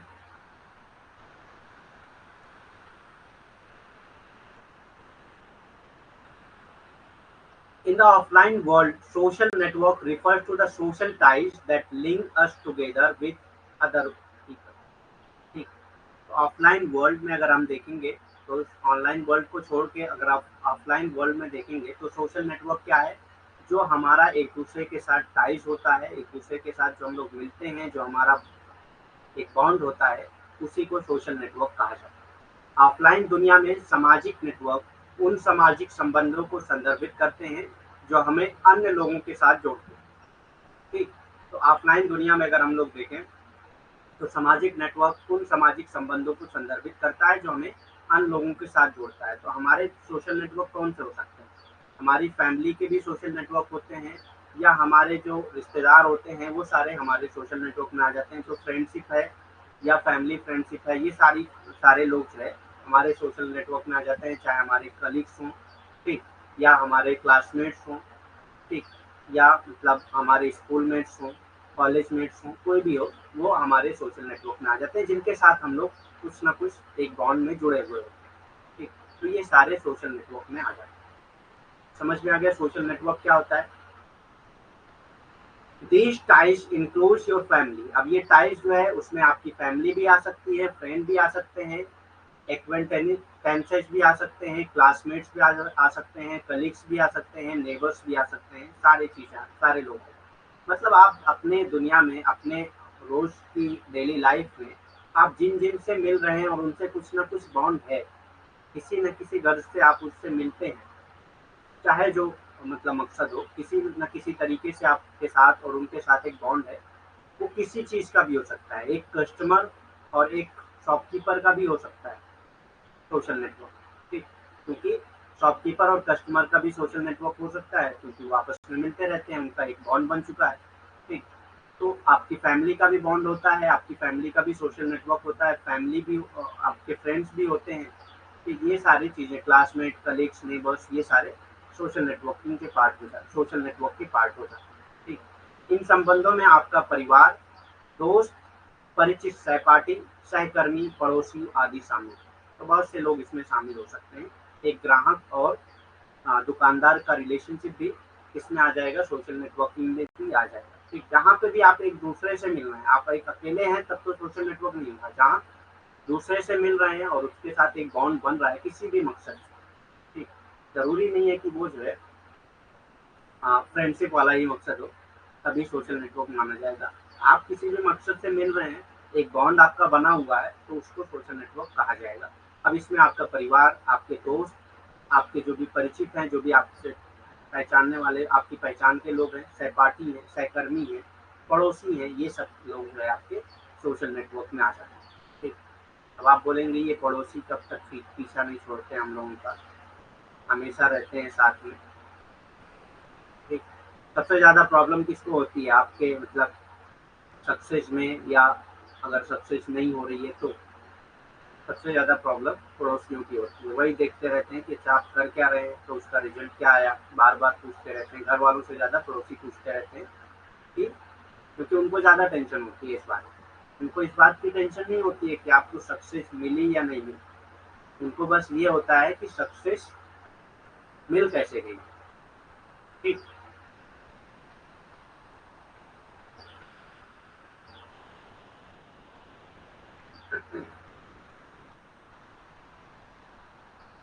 Social network form the basis of our interaction. Social network जो है एक बेसिस होता है जिसके जरिए हम एक दूसरे के साथ इंटरेक्शन कर पाते हैं। बगैर सोशल नेटवर्क के आप एक दूसरे के साथ इंटरेक्शन नहीं कर पाएंगे। ठीक। आपका कोई दोस्त होगा तभी तो उससे बात कर पाएंगे, आपकी फैमिली होगी तभी आप फैमिली में बातचीत कर सकते हैं आपस में। ठीक। तो सोशल नेटवर्क जो है इंटरेक्शन का बेसिस होता है, एक दूसरे के साथ इंटरेक्शन का बेसिस होता है। सामाजिक नेटवर्क दूसरों के साथ हमारी बातचीत का आधार होता है। बगैर सामाजिक नेटवर्क के हम किसी से भी बातचीत नहीं करते। ठीक। कोई ना कोई सामाजिक नेटवर्क होता है जिसके जरिए हम उनसे बात करते हैं। Sociology is interested in the study of social network. Sociology क्यों इंटरेस्टेड, मतलब सोशोलॉजी क्यों सोशल नेटवर्क को पढ़ती है या स्टडी करती है? Because it involve studying social relationship. क्योंकि सोसाइटी जो है वो ह्यूमन रिलेशनशिप को फोकस करती है, सोशल रिलेशनशिप को फोकस करती है। और सोशल नेटवर्क जो है वो ज़्यादा ज़रूरी होता है किसी भी तरह के इंटरेक्शन के लिए। तो इसीलिए सोशोलॉजी जो है वो सोशल नेटवर्क को भी पढ़ती है। And impact they each have on the individual. और ये जो सोशल नेटवर्क इम्पैक्ट डालते हैं इंडिविजुअल्स पे, या जो उनके इंटरेक्शन की वजह से जो इम्पैक्ट होता है एक दूसरे पे, इन सब की स्टडी कौन करता है? सोशोलॉजी करता है। इसीलिए जो है सोशोलॉजी सोशल नेटवर्क को स्टडी करता है। ठीक। सामाजिक नेटवर्क दूसरों के साथ हमारी बातचीत का आधार बनाते हैं। समाजशास्त्र सामाजिक नेटवर्क के अध्ययन में रुचि रखते हैं। तो समाजशास्त्र सामाजिक नेटवर्क के अध्ययन में रुचि क्यों रखते हैं? क्योंकि इनमें सामाजिक संबंधों और प्रत्येक व्यक्ति पर उनके प्रभाव का अध्ययन करना शामिल है। और प्रत्येक क्योंकि जो समाजशास्त्र है वो सामाजिक संबंधों का अध्ययन करना चाहता है, या जो आपस में बातचीत होती है, या कहेंगे सामाजिक संबंध के साथ साथ सामाजिक बातचीत जो होती है, वो सारी चीजें जो है सोशोलॉजी यानी कि समाजशास्त्री जो है वो अध्ययन करते हैं। इसीलिए क्योंकि सामाजिक नेटवर्क के बिना बातचीत यानी कि सोशल संबंध मतलब सामाजिक संबंध जो है वो संभव नहीं है। इसीलिए जो है वो सोशल नेटवर्क यानी कि सामाजिक नेटवर्क का भी अध्ययन करते हैं।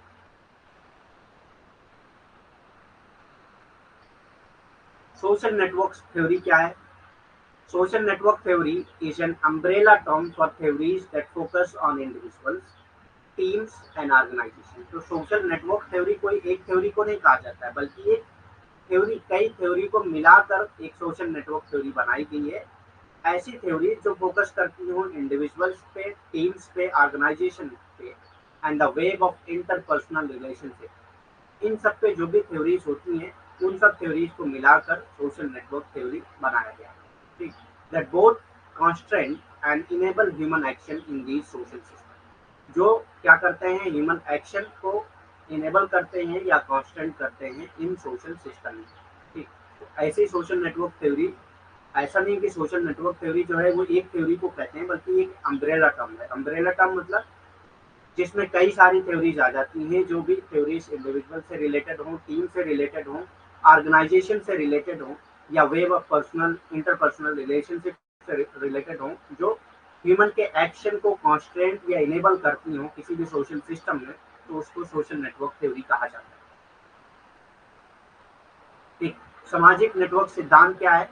सामाजिक नेटवर्क सिद्धांत उन सिद्धांतों के लिए एक छत्र शब्द है जो व्यक्तियों, टीमों और संगठनों पर ध्यान केंद्रित करते हैं। सामाजिक नेटवर्क सिद्धांत उन सिद्धांतों के लिए एक छत्र शब्द है एक छत्र शब्द है मतलब कि जिसमें बहुत सारी चीजें आ जाती हैं, ठीक।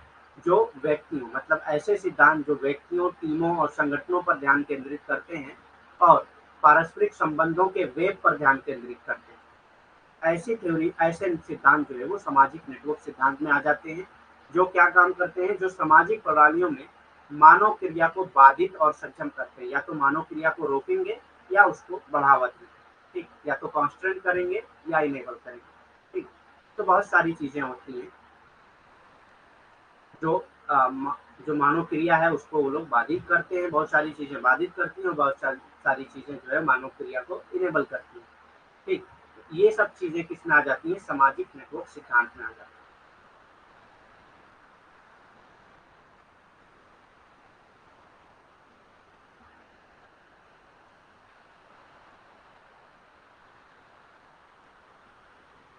अब डेफिनेशन क्या है सोशल नेटवर्क का, परिभाषाएं क्या है। Social network has been defined by Dennis Marsden, क्योंकि सोशल नेटवर्क ऐसा टर्म है, जनरली आपको ऐसे नहीं पूछा जाता है, हो सकता है डेफिनेशन वगैरह पूछ लिया जाए, थिंकर्स वगैरह पूछ लिया जाए, तो इसीलिए मैंने डेफिनेशन इसमें ऐड कर लिया है, ठीक। मार्शडेन, डेनिस मार्शडेन ने कैसे सोशल नेटवर्क को डिफाइन किया है, as a structure of social relationship. तो सोशल नेटवर्क क्या है, as a structure of social relationship linking social actor, जो सोशल एक्टर को एक दूसरे के साथ लिंक करते हैं, जो सोशल एक्टर को एक दूसरे के साथ लिंक करते हैं, लिंकिंग सोशल स्ट्रक्चर। सामाजिक नेटवर्क को डेनिस मार्शडेन मार्शडेन द्वारा सामाजिक अभिनेताओं को जोड़ने वाले सामाजिक संबंधों की संरचना के रूप में परिभाषित किया है। तो मार्शडेन ने क्या कहा है कि सोशल नेटवर्क क्या है, सामाजिक नेटवर्क क्या है, ये सामाजिक अभिनेताओं को जोड़ने वाला एक सामाजिक संबंध की संरचना है, ठीक। उस तौर पे जो है मार्शडेन ने सामाजिक नेटवर्क को परिभाषित किया है, ठीक। फॉर्मेशन ऑफ सोशल नेटवर्क, अब सोशल नेटवर्क कैसे फॉर्म होता है, सामाजिक नेटवर्क का गठन कैसे होता है। Social network are formed by the connection between people who frequently communicate with each other. Social network आप लोग अपने आप खुद ही समझ जाएंगे कि सोशल नेटवर्क कैसे फॉर्मेशन होता है। जब आप एक ही दुकानदार से बार बार सामान लेने जाते हैं तो एक तरह का बॉन्ड बन जाता है आपका, ना सोशल नेटवर्क एक तरह का बन जाता है। इसी तरह जब आप बार बार किसी एक दूसरे मतलब दो लोगों के बीच में जब भी बातचीत होती है, बार बार होती है, फ्रिक्वेंटली होती है, तो वहां पे सोशल नेटवर्क का फॉर्मेशन होता है, ठीक। Social network are form by, आपकी फ्रेंडशिप कैसे बनती है, फ्रेंडशिप कैसे बनती है, आपने आप एक बार मिलते हैं तो तुरंत तो फ्रेंडशिप बन नहीं जाती, आप पहचान तो नहीं जाते देखते ही कि मतलब ये मेरा दोस्त है, ठीक, ऐसा तो आप कर नहीं पाते हैं। तो आप क्या करते हैं, या तो आप उसके साथ रहते हैं, धीरे धीरे बात करते करते करते करते वो आपका दोस्त बन जाता है, ठीक। एक तरह का सोशल नेटवर्क का फॉर्मेशन इसी तरह होता है कि आप जो है जब कनेक्शन होता है दो लोगों का या दो से ज्यादा लोगों का और फ्रिक्वेंटली वो कम्युनिकेट करते हैं आपस में, तब जो है सोशल नेटवर्क का फॉर्मेशन होता है। सामाजिक नेटवर्क का गठन कब होता है, सोशल नेटवर्क उन लोगों के बीच कनेक्शन से बनते हैं जो अक्सर एक दूसरे के साथ संवाद करते हैं। तो उन लोगों के बीच कनेक्शन से बनते हैं जो अक्सर एक दूसरे के साथ संवाद करते हैं, मतलब एक दूसरे के साथ बातचीत करते हैं। तो सामाजिक नेटवर्क का गठन कब होगा, जब लोग एक दूसरे से बात करेंगे और उनके बीच में एक कनेक्शन डेवलप होगा, तभी सामाजिक नेटवर्क का गठन होगा।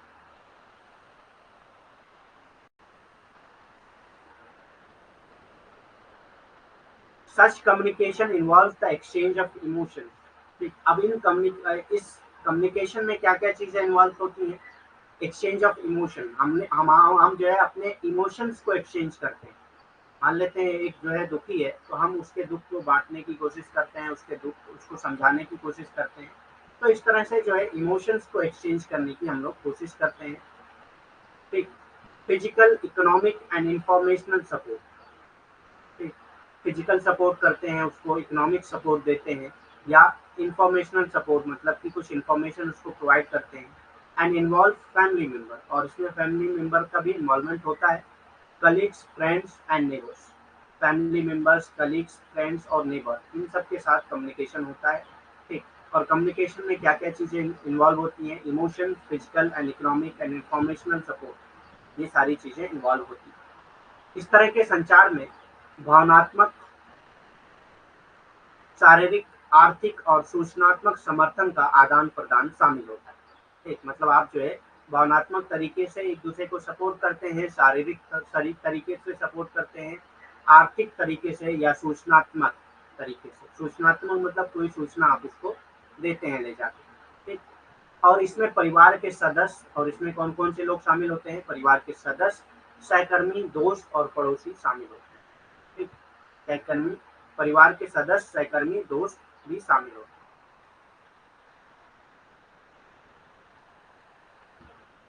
स्टेटस एंड रोल्स, स्थिति और भूमिकाएं क्या होती हैं? स्टेटस और दर्जा। Status describe the position a person occupies in a particular setting. ठीक, तो एक पार्टिकुलर सेटिंग में एक आदमी का क्या स्टेटस है, क्या पोजीशन है, वही उसका स्टेटस है। ठीक, स्टेटस जो है वो क्या है? Status describe the position a person occupies in a particular setting. एक पार्टिकुलर सेटिंग में क्या पोजीशन है एक पर्सन की, वही उसका स्टेटस होता है। ठीक, वही उसका स्टेटस होता है। स्थिति और भूमिकाएं, दर्जा क्या होता है, यानी कि स्थिति क्या होती है। ठीक, दर्जा की जगह पे आप स्थिति भी लिख सकते हैं।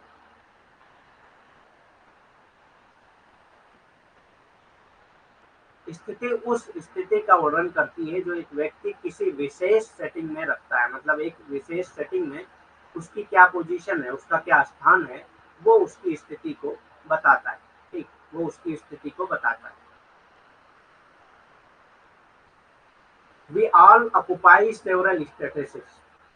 हम जो है हमेशा कुछ ना कुछ हमारे पास स्टेटस होता है। हर जगह पे जहाँ पे भी हम रहते हैं हमारे पास कुछ ना कुछ स्टेटस होता है। And play the roles that may be associated with that. और उस स्टेटस से रिलेटेड एक फादर का भी स्टेटस होता है। अब फादर से रिलेटेड जो रोल होंगे वो उसको प्ले करेगा, उसको निभाएगा। ठीक, तो एक सन के रूप में भी आपका स्टेटस हो सकता है। ठीक, तो सन के रूप में आपका स्टेटस है। सन कैसे उसको, मतलब सन या डॉटर के रूप में, मतलब कैसे वो क्या रोल होता है उसका और उसको प्ले करना होता है। ठीक, तो हर आदमी के पास कुछ ना कुछ स्टेटस होता है और उससे रिलेटेड जो रोल होते हैं वो उसको प्ले करता है। ठीक, उससे एसोसिएटेड जो भी रोल होते हैं वो उसको प्ले करता है। हम सभी कई स्थितियों पर कब्जा कर लेते हैं। ठीक, मतलब हम हमारे पास कुछ ना कुछ स्थितियां होती हैं। चाहे जो स्थिति हो, समाज में अगर कोई भी रह रहा है तो उसके पास कुछ ना कुछ स्थिति होती ही है। ठीक, और हम उन सब भूमिकाओं को निभाते हैं जो उस स्थिति से जुड़ी हुई होती है। ठीक, जैसे एक फादर है, एक पिता है, उसकी स्थिति जो है पिता की है। अब पिता से रिलेटेड जितनी भूमिकाएं होंगी वो निभाएगा। एक बेटी है या बेटा है, ठीक, पुत्र है या पुत्री है, तो वो क्या करेगी? उससे रिलेटेड, उसकी स्थिति से रिलेटेड जितनी भूमिकाएं होंगी उसको वो निभाएगी। ठीक, तो हम जो है भूमिकाएं जो भी उससे रिलेटेड होती हैं उसको निभाते हैं और हमारे पास हमेशा कुछ ना कुछ स्टेटस होते ही होते हैं।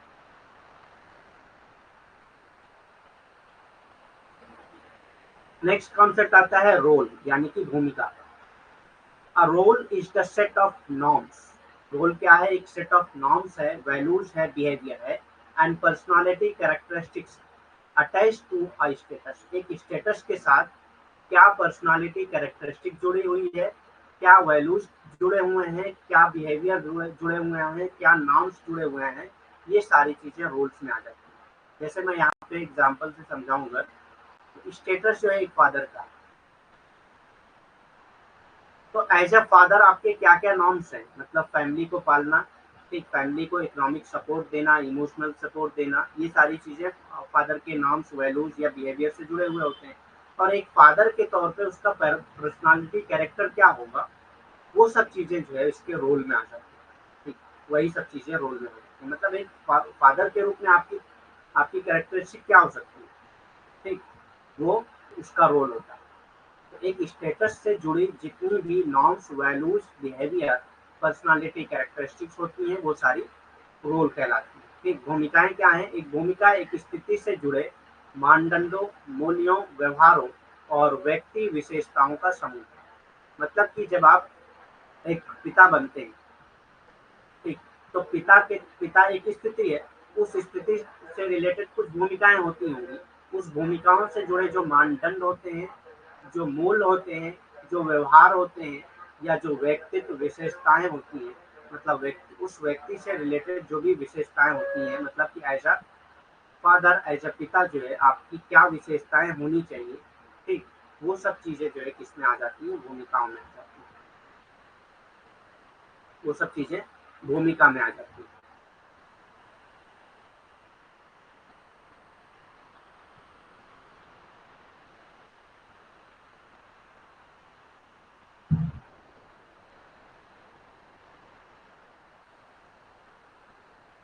नेक्स्ट कॉन्सेप्ट आता है रोल कॉन्फ्लिक्ट, भूमिका के लिए संघर्ष। अब ये रोल कॉन्फ्लिक्ट क्या है? Role conflict result from the competing demand of two or more roles that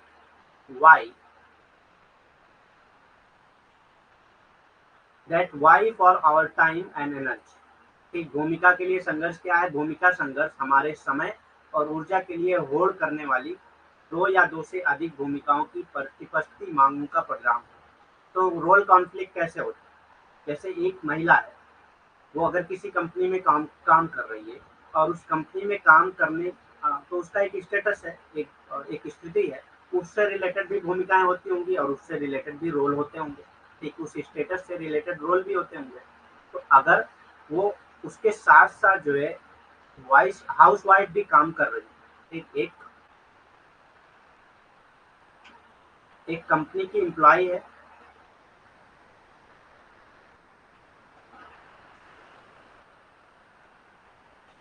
और उसके साथ साथ वो हाउस वाइफ भी, तो दोनों से जुड़े कुछ ना कुछ रोल होंगे। तो जब ऐसा कुछ हो जाए कि मतलब दोनों रोल आपस में कॉन्फ्लिक्ट में आ जाए, मतलब कि एक साथ दोनों रोल कर पाना बहुत मुश्किल हो जाए, तो उसी को रोल कॉन्फ्लिक्ट आ जाए।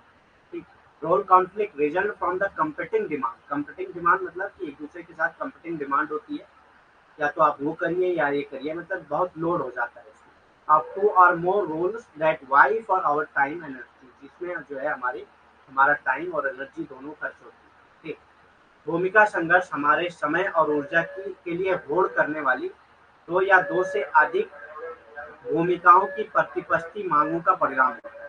ठीक, दो या दो से अधिक भूमिकाओं की प्रतिपत्ति मांगों का परिणाम होता है।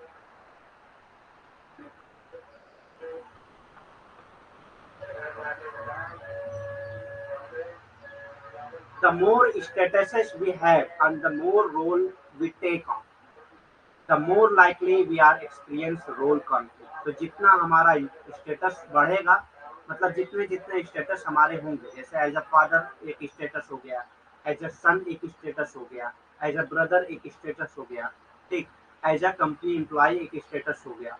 ठीक, तो ये सारे जितने स्टेटस आपके बढ़ेंगे उतना आपका रोल बढ़ेगा, और उतना ही रोल कॉन्फ्लिक्ट भी बढ़ेगा, क्योंकि सारे रोल एक साथ आपको करने पड़ेंगे। जैसे एक बेस्ट एग्जांपल अगर दें हम लोग, इंडियन फैमिली में जब एक लड़की की शादी होती है, तो उसके साथ जो रोल कॉन्फ्लिक्ट होता है वो एज अ सन और एज अ हस्बैंड होता है।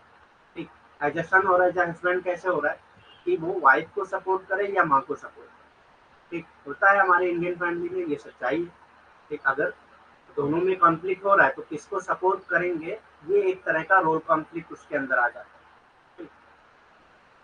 तो जितना ज़्यादा हमारा स्टेटस बढ़ेगा उतना ज़्यादा हमारा रोल बढ़ेगा, और उतना ही ज़्यादा हम एक्सपीरियंस करेंगे रोल कॉन्फ्लिक्ट को। रोल कॉन्फ्लिक्ट के बारे में, रोल से रिलेटेड अगर कॉन्सेप्ट और भी देखना है आपको, तो हम लोग जो यूनिट 1 में मार्टन से रिलेटेड कॉन्सेप्ट किए थे, उसकी पीडीएफ और पीपीटी आप देख सकते हैं। ठीक, जो अपलोडेड है आपके ऐप पे ही। हमारे पास जितनी अधिक स्थितियां हैं, जितनी अधिक भूमिकाएं हम लेते हैं, ठीक, तो जितनी अधिक स्थितियां होंगी उतना ही अधिक भूमिकाएं हमारे पास आएंगी, और उतना ही अधिक संभावना है कि हम जो है भूमिका संघर्ष का अनुभव करेंगे। ठीक, जितना ज़्यादा हमारी भूमिका होगी उतना ज़्यादा हम भूमिका संघर्ष का अनुभव करेंगे। ठीक,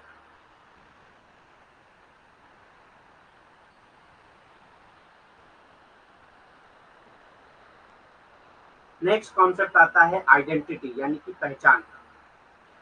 अब ये आइडेंटिटी क्या है या पहचान क्या है? Identity encompasses the memories, experiences, relationship and values that create one sense of self। तो ये सेंस ऑफ सेल्फ है, मतलब कि आप अपने आप में क्या है, ये पहचानने का एक तरीका है आइडेंटिटी। आइडेंटिटी मतलब मेरी आइडेंटिटी क्या है, मेरा सेल्फ क्या है, ठीक। तो आइडेंटिटी क्या है, इसमें वो सारी चीजें आ जाती हैं, चाहे वो मेमोरीज हो, एक्सपीरियंसेस हो, रिलेशनशिप हो या वैल्यूज हो, जो हमारी आइडेंटिटी, हमारे सेल्फ को क्रिएट करते हैं। हर आदमी की एक अलग आइडेंटिटी होती है, एक अलग पहचान होती है, उसकी वैल्यूज होती हैं और उसकी रिलेशनशिप उसके अलग अलग होते हैं, उसके एक्सपीरियंस भी हो सकते हैं, उसकी मेमोरीज अलग अलग हो सकती हैं, ठीक। तो पहचान उन यादों, अनुभवों, रिश्तों और मूल्यों को समाहित करती है जो स्वयं की भावना पैदा करती है, ठीक, जिससे आपका स्वयं डेवलप होता है, ठीक। तो ऐसे अनुभव, ऐसी यादें, ऐसे रिश्ते, ऐसे मूल्य जिसके जरिए जो है आपका स्वयं पैदा होता है, उसको क्या कहा जाता है, पहचान कहा जाता है, ठीक। This amalgamation creates a steady sense of who one is over.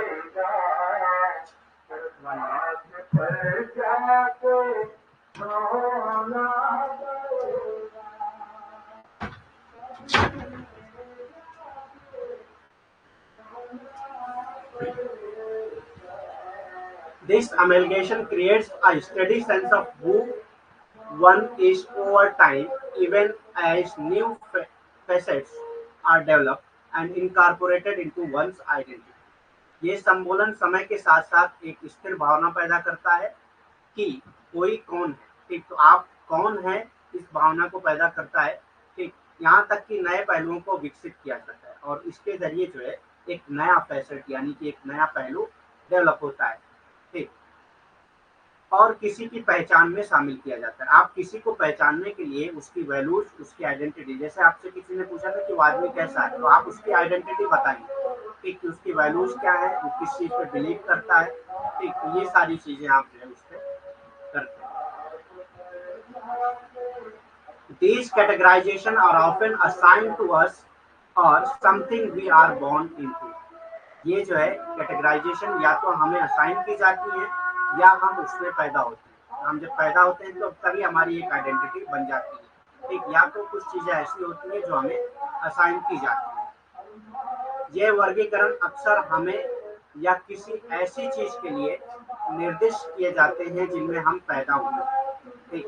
तो ये वर्गीकरण अक्सर हमें जो है हमें निर्दिष्ट किए जाते हैं या ऐसी चीजें होती हैं जिनमें हम खुद पैदा होते हैं, ठीक। मतलब पैदा होने के साथ साथ भी आपको कुछ न कुछ पहचान दे दी जाती है, ठीक।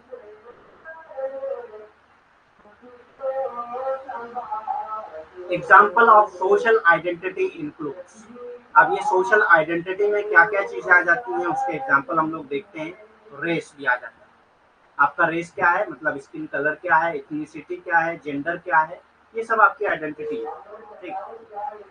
जेंडर क्या है, इथनिसिटी क्या है, रेस क्या है, सेक्स क्या है, सोशियो इकोनॉमिक स्टेटस क्या है, ये सोशियो इकोनॉमिक स्टेटस तो आपको असाइन किया जाता है। जेंडर जो है वो बॉर्न पैदा होते ही आपको मिल जाता है। इथनिसिटी, रेस, ये सब जो है आपको पैदा होते ही मिलता है, लेकिन सोशियो इकोनॉमिक स्टेटस जो है वो आपका किससे मिलता है, आपको असाइन किया जाता है। Sexual orientation, age, religion, religious belief, national origin and emotional development, disabilities and abilities, ये सारी चीजें आपकी आइडेंटिटी में आ जाती है, ठीक। सामाजिक पहचान के उदाहरणों में शामिल है जाति, जातीयता, लिंग, लिंग, सामाजिक आर्थिक स्थिति, सामाजिक या आर्थिक स्थिति, यौन अभिविन्यास, आयु, धर्म, धार्मिक विश्वास, राष्ट्रीय मूल और भावनात्मक विकास संबंधी अक्षमताएं और क्षमताएं, ठीक। विकास संबंधी अक्षमताएं और क्षमताएं, ये सारी चीजें आ जाती हैं किसमें, आपकी आइडेंटिटी में, आपकी पहचान में। अब मीड ने क्या बात किया है आइडेंटिटी के बारे में। Mead point the term I and me. Mead ने जो है आई एंड मी का टर्म पॉइंट किया है। The I is the inner you, जो आपके अंदर है। आई क्या है, जो आपके अंदर है, inner you. Mead tries to infer that this aspect of individual is fixed and not influenced by external factor। और I जो है वो आपका I ही होता है, वो एक्सटर्नल फैक्टर से इन्फ्लुएंस नहीं होता है। जैसे आपका जेंडर क्या है, ठीक, वो आपका आई हो जाएगा, ठीक, जेंडर आपका मेल है, मतलब सेक्स जो है वो आपका मेल है, तो ये एक्सटर्नल फैक्टर से इन्फ्लुएंस नहीं होता है, ठीक।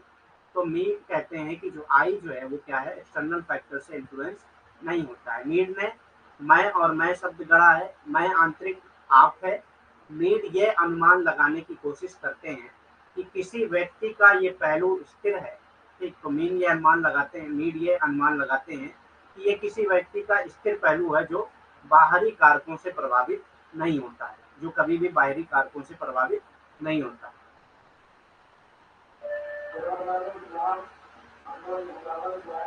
The self is the part of your identity, और सेल्फ जो है वो क्या है, आपकी आइडेंटिटी का पार्ट है, that can change and is influenced by other factor, जो चेंज हो सकता है और दूसरे फैक्टर से इन्फ्लुएंस भी हो सकता है, ठीक, जो एक्सटर्नल फैक्टर से इन्फ्लुएंस भी हो सकता है।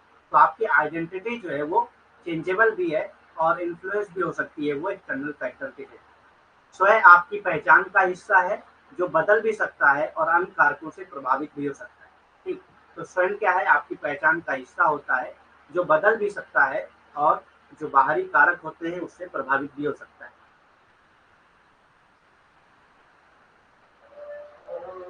हाँ, थोड़ा बैकग्राउंड वॉइस आ रही है, थोड़ी देर के लिए रहेगी, उस पर कुछ किया नहीं जा सकता ना। गिडन एंड सटन क्या कहते हैं, गिडन और सटन जो है वो आइडेंटिटी के बारे में क्या कहते हैं, argue that there are two identities. Giddens और सटन का तर्क है कि दो पहचान होती हैं, ठीक, एक प्राइमरी और एक सेकेंडरी, ठीक, दो तरह की पहचान होती है, एक प्राइमरी और एक सेकेंडरी। तो प्राइमरी क्या है, primary form in early socialisation by factor, ठीक, primary is formed in early socialization by factor, example family, these are more fixed, ठीक। तो दो तरह की आइडेंटिटी आपकी बनती है, एक तो आपका जो शुरू के सोशलाइजेशन के जरिए होता है,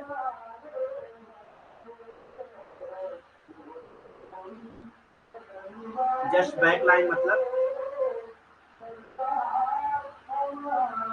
मेंशन करिए आप कौन सी लाइन, ये सेल्फ वाली लाइन जो है, the self is the part of your identity that can change and is influenced by other factor. जो आपका सेल्फ होता है वो आपके आइडेंटिटी का पार्ट होता है जो चेंज भी हो सकता है और बाहरी फैक्टर से इन्फ्लुएंस भी हो सकता है, ये मीड कहते हैं। मीड कहते हैं कि आई और सेल्फ का कॉन्सेप्ट दिया उन्होंने, तो आई जो है वो बाहरी फैक्टर से इन्फ्लुएंस नहीं होता है, लेकिन जो सेल्फ है वो बाहरी फैक्टर से इन्फ्लुएंस होता है और वो आपकी आइडेंटिटी है, ठीक। स्वयं आपकी पहचान का हिस्सा होता है जो बदल भी सकता है और बाहरी कारकों से प्रभावित भी हो सकता है, लेकिन जो मैं वाला हिस्सा है वो कभी भी बाहरी कारकों से प्रभावित नहीं होता है, ठीक। ठीक, समझ में आ गया सेल्फ क्या होता है। सेल्फ कहते हैं, मीट कहते हैं, सेल्फ जो है वो आपकी आइडेंटिटी का पार्ट है जो चेंज भी हो सकता है और बाहरी फैक्टर से इन्फ्लुएंस भी होता है। गिडन और सटन जो है वो क्या कहते हैं इसके बारे में, आइडेंटिटी के बारे में क्या कहते हैं गिडन और सटन। तो गिडन एंड सटन कहते हैं कि दो तरह की आइडेंटिटियां होती हैं, एक प्राइमरी और एक, दो तरह की आइडेंटिटीज होती हैं, एक प्राइमरी और एक सेकेंडरी, एक प्राथमिक और एक, दो तरह की पहचान होती है, एक प्राथमिक और एक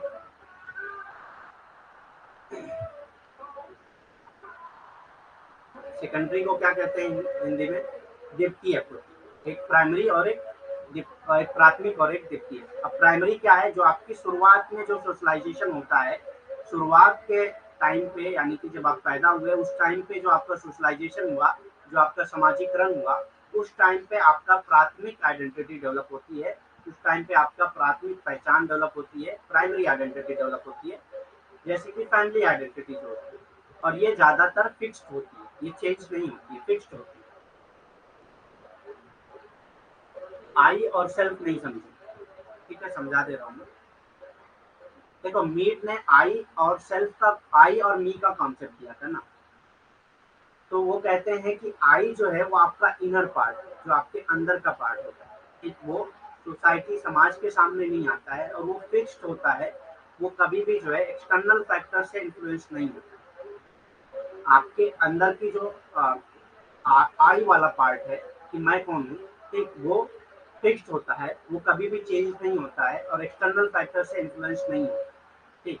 लेकिन जो सेल्फ होता है वो क्या है, सेल्फ आपकी आइडेंटिटी है। हम लोग आइडेंटिटी के बारे में पढ़ रहे हैं, तो सेल्फ क्या है, आपकी आइडेंटिटी है जो चेंज भी हो सकती है और बाहरी फैक्टर से इन्फ्लुएंस भी होती है, ठीक।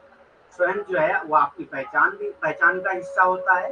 और वो मतलब एक तरह से समझिए, आई जो है वो सोशल नहीं होता है। समाज के सामने आप क्या हैं, वो आपका आई नहीं है, वो आपका सेल्फ है, ठीक। आप अपने आप में क्या है, वो आपका आई होता है, ठीक। तो अपने आप में क्या है वो कभी नहीं चेंज हो सकता है, लेकिन समाज में आप क्या है वो चेंज होता रहता है, बाहरी फैक्टर से इन्फ्लुएंस होता है, ठीक।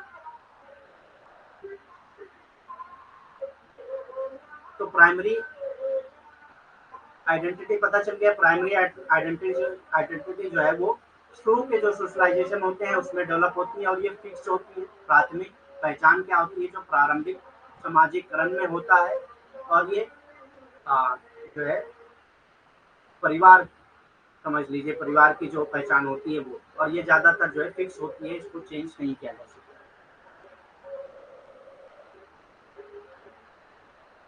सेकेंडरी आइडेंटिटी क्या है, यानी कि द्वितीय पहचान क्या है, फॉर्म बाय सेकेंडरी सोशलाइजेशन। ये सेकेंडरी सोशलाइजेशन के जरिए, जैसे हमारा पीयर ग्रुप हो गया, एजुकेशनल इंस्टीट्यूशन हो गए, और भी अदर अदर पार्ट जो है जो है वो सब सेकेंडरी सोशलाइजेशन में आ जाते हैं। तो उस वक्त जो आइडेंटिटी डेवलप होती है उसको सेकेंडरी आइडेंटिटी कहा जाता है। जैसे कि एग्जाम्पल वर्क, जो हम काम वगैरह करते हैं वो, these are more fluid and changeable. आप काम को चेंज भी कर सकते हैं, फ्लूइड होती है, चेंजेबल होती है, मतलब इसको कभी भी बदला जा सकता है या चेंज किया जा सकता है, ठीक। द्वितीयक समाजीकरण द्वारा गठित मतलब द्वितीयक समाजीकरण के जरिए जो डेवलप पहचान होती है वो द्वितीयक पहचान कहलाती है। जैसे कि काम, ठीक, ये अधिक तरल और परिवर्तनशील होती है। अधिक तरल और परिवर्तनशील मतलब इसको आसानी से बदल सकते हैं, आप अपने काम को आसानी से बदल सकते हैं, उसको चेंज कर सकते हैं। आप अपनी सेकेंडरी सोशलाइजेशन को चेंज करके एक नया सोशलाइजेशन कर सकते हैं, जिसको हम लोग रीसोशलाइजेशन या एंटीसिपेटरी सोशलाइजेशन के नाम से भी जानते हैं, ठीक।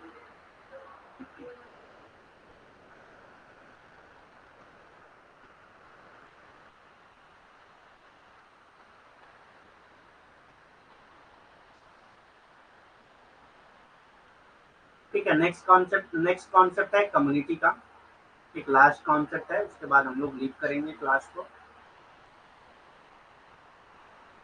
कम्युनिटी, कम्युनिटी को सबसे पहले रॉबर्ट एजरा पार्क कैसे डिफाइन करते हैं वो हम लोग देख लेते हैं। RE पार्क, यानी कि रॉबर्ट एजरा पार्क।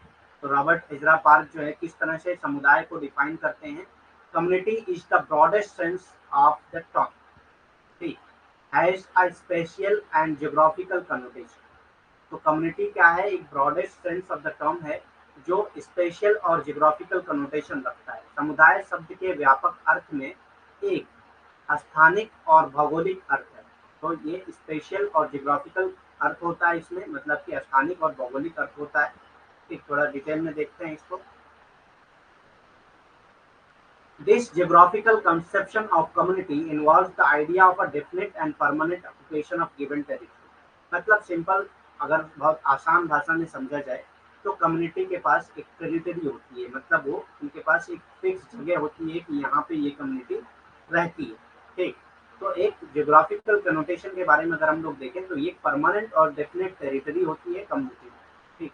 समुदाय की इस भौगोलिक अवधारणा में किसी दिए गए क्षेत्र के निश्चित और अस्थायी कब्जे का विचार शामिल है। मतलब कि कोई भी समुदाय है उसके पास एक फिक्स, एक निश्चित जो है क्षेत्र और अस्थायी क्षेत्र होना जरूरी है, तभी आप उसको कम्युनिटी या समुदाय कह सकते हैं, ठीक।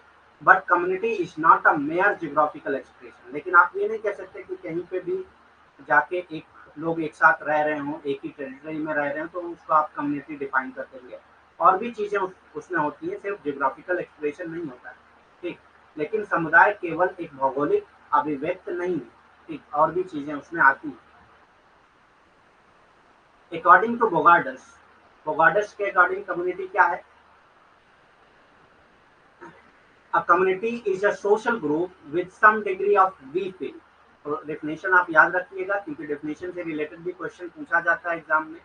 तो बोगार्डस ने डिफाइन किया है कम्युनिटी को कि एक सोशल ग्रुप है जिसके अंदर कुछ डिग्री ऑफ वी फीलिंग होती है। मतलब एक कम्युनिटी के लोग अपने आप में आपस की फीलिंग, हम फीलिंग वाला, हम जो है फील करते हैं कि हम लोग मतलब एक साथ हैं। हम कहते हैं ना पूरे ग्रुप को हम, and living in a given area, और एक गिवन एरिया में रहते हैं। मतलब एक फिक्स टेरिटरी होती है और वी फीलिंग होती है, आपस में लोग एक दूसरे को मानते हैं। ठीक। बोगार्डस के अनुसार एक समुदाय एक सामाजिक समूह है जिसमें कुछ हद तक हम महसूस करते हैं। हम महसूस करना मतलब कि सब लोग एक हैं ऐसा महसूस करते हैं। ठीक। और एक निश्चित क्षेत्र होता है, तो एक निश्चित क्षेत्र होना जरूरी है कम्युनिटी को। मैकाइवर एंड पेज कैसे डिफाइन करते हैं कम्युनिटी को? Wherever the member of any group, small or large, live together in such a way that they share not this or that particular interest, but the basic condition of life, we call that group a community. ठीक। Community को MacIver and page कैसे define करते हैं कि जहाँ पे भी कोई मेंबर, एक किसी भी ग्रुप का मेंबर, चाहे वो स्मॉल ग्रुप हो या लार्ज ग्रुप हो, एक साथ रहते हो इस तरह से कि वो शेयर करते हो नॉट दिस और दैट पार्टिकुलर इंटरेस्ट, मतलब अपना खुद का इंटरेस्ट नहीं होता है बल्कि सारा इंटरेस्ट सारे लोगों का एक कलेक्टिव इंटरेस्ट होता है। But the basic condition of life we call that group a community. तो बेसिक कंडीशन ऑफ लाइफ को वो शेयर करते हो तो उसको हम लोग कम्युनिटी कहते हैं। जहाँ भी किसी समूह के सदस्य छोटे या बड़े हों, तो सदस्य जरूरी नहीं है, समूह जो है जरूरी नहीं है कि छोटे हों या बड़े हों। ठीक, उसको आप कम्युनिटी कह सकते हैं अगर वो एक साथ रहते हों और इस तरह से रहते हों कि वो इस या उस विशेष रुचि को नहीं बल्कि जीवन की बुनियादी स्थितियों को साझा करते हैं। ठीक। तो वो जीवन की अगर बुनियादी स्थितियों को साझा करते हो यानी कि बेसिक कंडीशन ऑफ लाइफ को साझा करते हो तो उनको कम्युनिटी कह सकते हैं, हम उनको समुदाय कहते हैं। ठीक। And other place they have defined at other place they have defined, दूसरे प्लेस पे दूसरी जगह पे इन्होंने डिफाइन किया है मैकाइवर एंड पेज ने कम्युनिटी को as a strongly knit group, मतलब एक बहुत अच्छी तरीके से जुड़ा हुआ group occupying a single geographical area, जिसकी एक सिंगल जियोग्राफिकल एरिया हो, मतलब कि एक फिक्स जगह पे रहते हो, and living a common life, और एक कॉमन लाइफ जीते हैं। ठीक, तो दो डेफिनेशन दिया है इन्होंने, दोनों को याद रखना है आपको। ठीक। अन्य स्थान पर उन्होंने एक भौगोलिक क्षेत्र पर कब्जा करने वाले, एक समान जीवन जीने वाले, एक मजबूत बुने हुए समूह के रूप में परिभाषित किया। तो उन्होंने समुदाय को क्या कहा है कि एक मजबूत बुना हुआ समुदाय है जो एक भौगोलिक क्षेत्र में रहता है और सामान्य जीवन जीता है। ठीक। कैरेक्टरिस्टिक्स ऑफ कम्युनिटी में बी स्टेटेड एज अंदर। तो कैरेक्टरिस्टिक्स ऑफ कम्युनिटी क्या हो सकती है, समुदाय के लक्षण क्या हो सकते हैं? अ ग्रुप ऑफ पीपल, तो ये सबके डेफिनेशन में आता है कि ग्रुप ऑफ पीपल होना चाहिए, लोगों का एक समूह होना चाहिए। ठीक, अब वो समूह चाहे छोटा हो चाहे बड़ा हो। अ delimited geographical area are locally not much applicable to modern communities। ठीक, तो जियोग्राफिकल एरिया जो है वो जरूरी होता है और ये मॉडर्न कम्युनिटीज के लिए अभी अप्लीकेबल नहीं है। ठीक, तो एक जियोग्राफिकल एरिया फिक्स होना जरूरी होता है। सारे लोगों के डेफिनेशन में आपने देखा होगा कि एक टेरिटोरियल एरिया, टेरिटरी जो है वो फिक्स होना जरूरी होता है। एक सीमांकित भौगोलिक क्षेत्र होना जरूरी है या इलाका होना जरूरी है। आधुनिक समुदाय के लिए अधिक लागू नहीं है, मतलब आधुनिक समुदाय में जरूरी नहीं है कि वो टेरिटरी हो या क्षेत्र हो। फिर तीसरा क्या है, a common culture and a social system which organizes their activities. एक कॉमन कल्चर होना चाहिए और एक कॉमन सोशल सिस्टम होना चाहिए जो उनको उनके एक्टिविटीज को ऑर्गेनाइज कर रहा हो। ठीक, एक सामान्य संस्कृति और एक सामाजिक व्यवस्था होनी चाहिए जो उनकी गतिविधियों का आयोजन करता है। ठीक। चौथा क्या है, consciousness among the member about their unity and a sense of belongingness। We फीलिंग होना चाहिए, सिंपल भाषा में अगर देखा जाए तो वी फीलिंग होना चाहिए, आपस में कॉन्शियसनेस होना चाहिए, यूनिटी होना चाहिए और सेंस ऑफ बिलोंगिंगनेस होना चाहिए। सदस्यों में उनकी एकता और अपनेपन की भावना, हम भावना के बारे में जागरूकता होनी चाहिए। ठीक। पांचवा क्या है characteristics, act collectively in an organize manner. एक ऑर्गेनाइज मैनर में कोई भी एक्शन करते हो, सामूहिक रूप से संगठित तरीके से कार्य करते हो। Division of labour into specialized and interdependent function. ठीक, एक डिवीजन ऑफ लेबर है, मतलब कम्युनिटी में सारे लोग अलग अलग काम कर रहे होते हैं लेकिन एक दूसरे से इंटरडिपेंडेंट होते हैं। ठीक, विशेष और अन्योन अन्योन्याश्रित कार्यों में श्रम का विभाजन होता है। ठीक, तो ये ऑर्गेनिक आप कह सकते हैं, ऑर्गेनिक सोलिडरिटी होती है इसमें, इंटरडिपेंडेंट फंक्शन होते हैं, मतलब कि उनके सारे फंक्शन एक दूसरे के ऊपर डिपेंड होते हैं।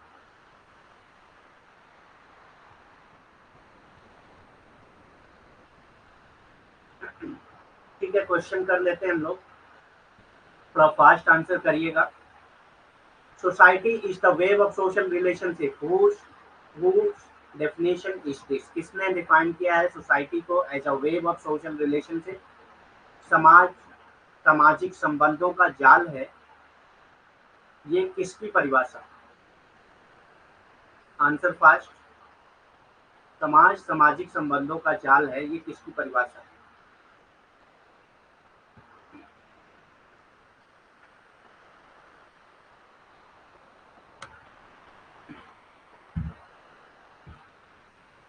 ठीक, MacIver and Page web of social relationship के बारे में बात करते हैं। MacIver and Page. ठीक, MacIver, man is a social element animal. Man एक सोशल एनिमल है, ये भी बहुत इंपॉर्टेंट क्वेश्चन है, कई बार एग्जाम में पूछा गया है। तो man is a social animal, ये किसने कहा था? मनुष्य एक सामाजिक प्राणी है। अरिस्टोटल ने कहा था, प्लेटो ने कहा था, कोम्ट ने कहा था, या मीड ने कहा था?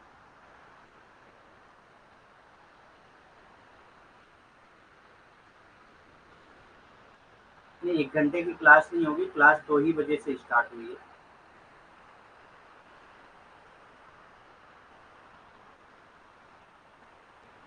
क्योंकि 4 बजे से आप लोगों की क्लास रहती है फर्स्ट पेपर की, इसलिए क्लास 2 ही बजे से स्टार्ट हो रही है, तो 2 घंटे ऑलरेडी हो चुके हैं।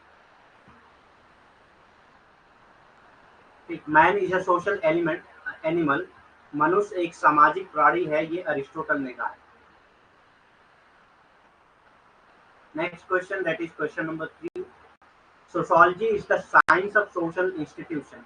सोशोलॉजी एक साइंस ऑफ सोशल इंस्टीट्यूशन है। हाँ, क्लास अब रोज 2 बजे ही होगी। Sociology is the science of social institution, समाजशास्त्र सामाजिक संस्थाओं का विज्ञान है, ये किसने कहा था?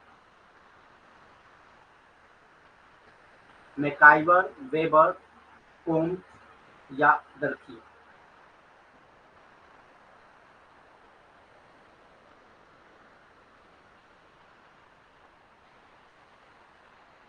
Answer fast. Sociology is the science of social institution, समाज शास्त्र सामाजिक संस्थाओं का विज्ञान।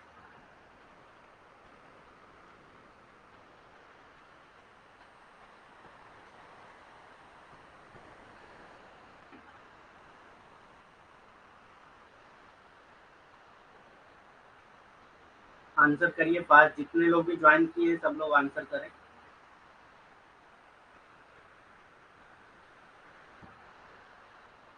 तो ये डर्कीम ने कहा है, sociology is the science of social institution, Durkheim का है। ठीक, ए नहीं होगा इसका आंसर, मैकाइवर नहीं है।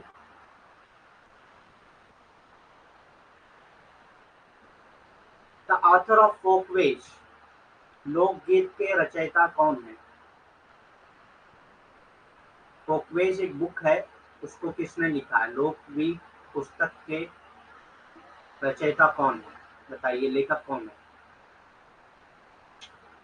W G Sumner, Bogardus, George Simmel, गुरे?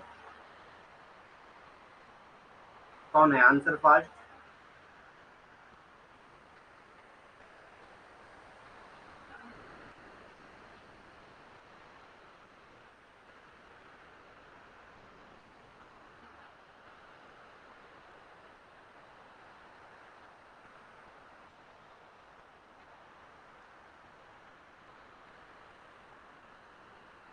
नहीं, the author of folkways are the author of folkways is W G Sumner.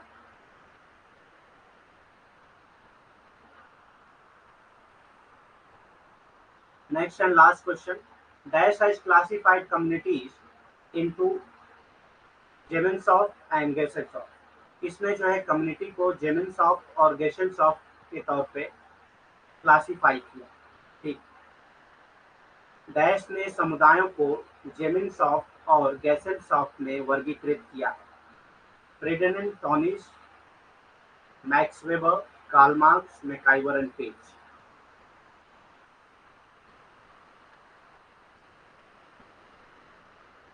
Answer fast.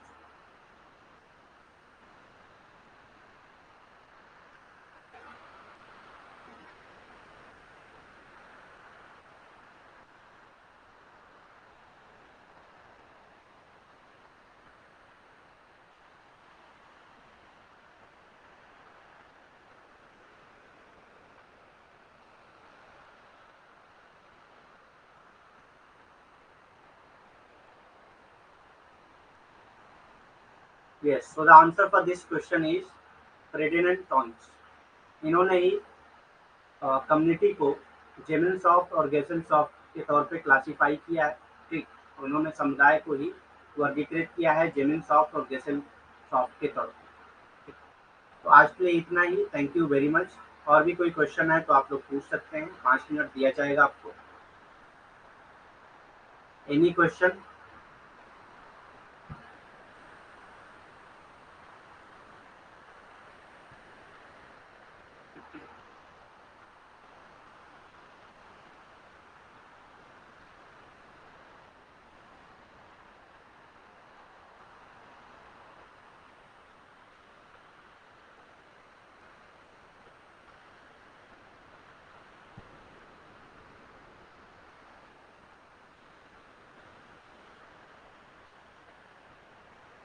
कोई भी क्वेश्चन है तो पूछ सकते हैं। पीडीएफ पढ़ रहे हैं ना आप लोग?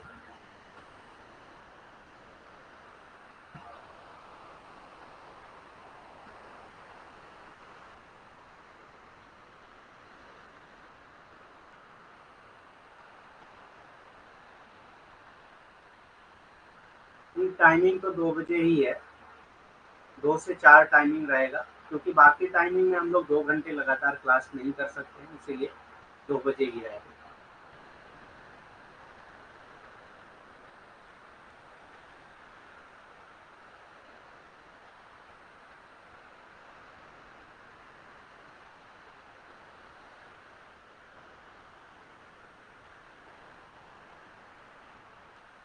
तो आप बात कर लीजिए इस नंबर पे, अगर मतलब वो कर देते हैं तो ठीक है, आप लोग बात करिए। स्टूडेंट, आप लोग पहली बात तो फीडबैक देते ही नहीं।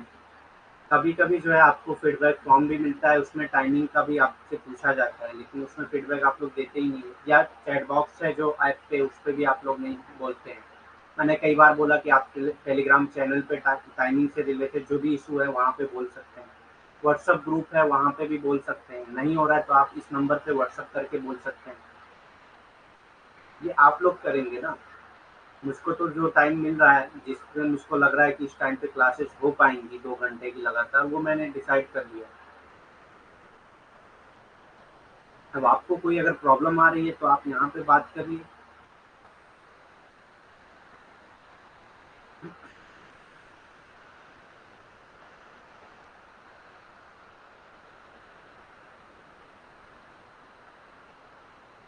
ठीक है, अगर चेंज हो जाए तो बेहतर है, अच्छी बात है भाई, किसी का नुकसान ना हो।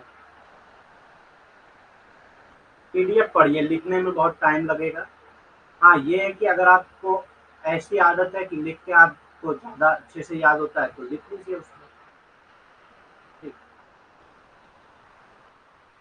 पढ़िए तो ज़्यादा बेहतर है, क्योंकि पीडीएफ इतनी इतनी होती है कि उसको आप लिखेंगे ही तो 2 घंटे 3 घंटे वैसे ही लग जाएंगे। 2 घंटे 3 घंटे तो हम लोग को बनाने में लगते हैं पीडीएफ। तो आप खुद से अगर हैंड टू हैंड लिखेंगी तो उसमें ज़्यादा टाइम लगेगा। इसीलिए आप डायरेक्ट पढ़ें तो ज़्यादा बेहतर है। या अगर आप पॉसिबल है कि लिख के पढ़ना है तो पढ़ सकते हैं। ठीक है, फिर लीव करते हैं class. Thank you very much, have a nice day.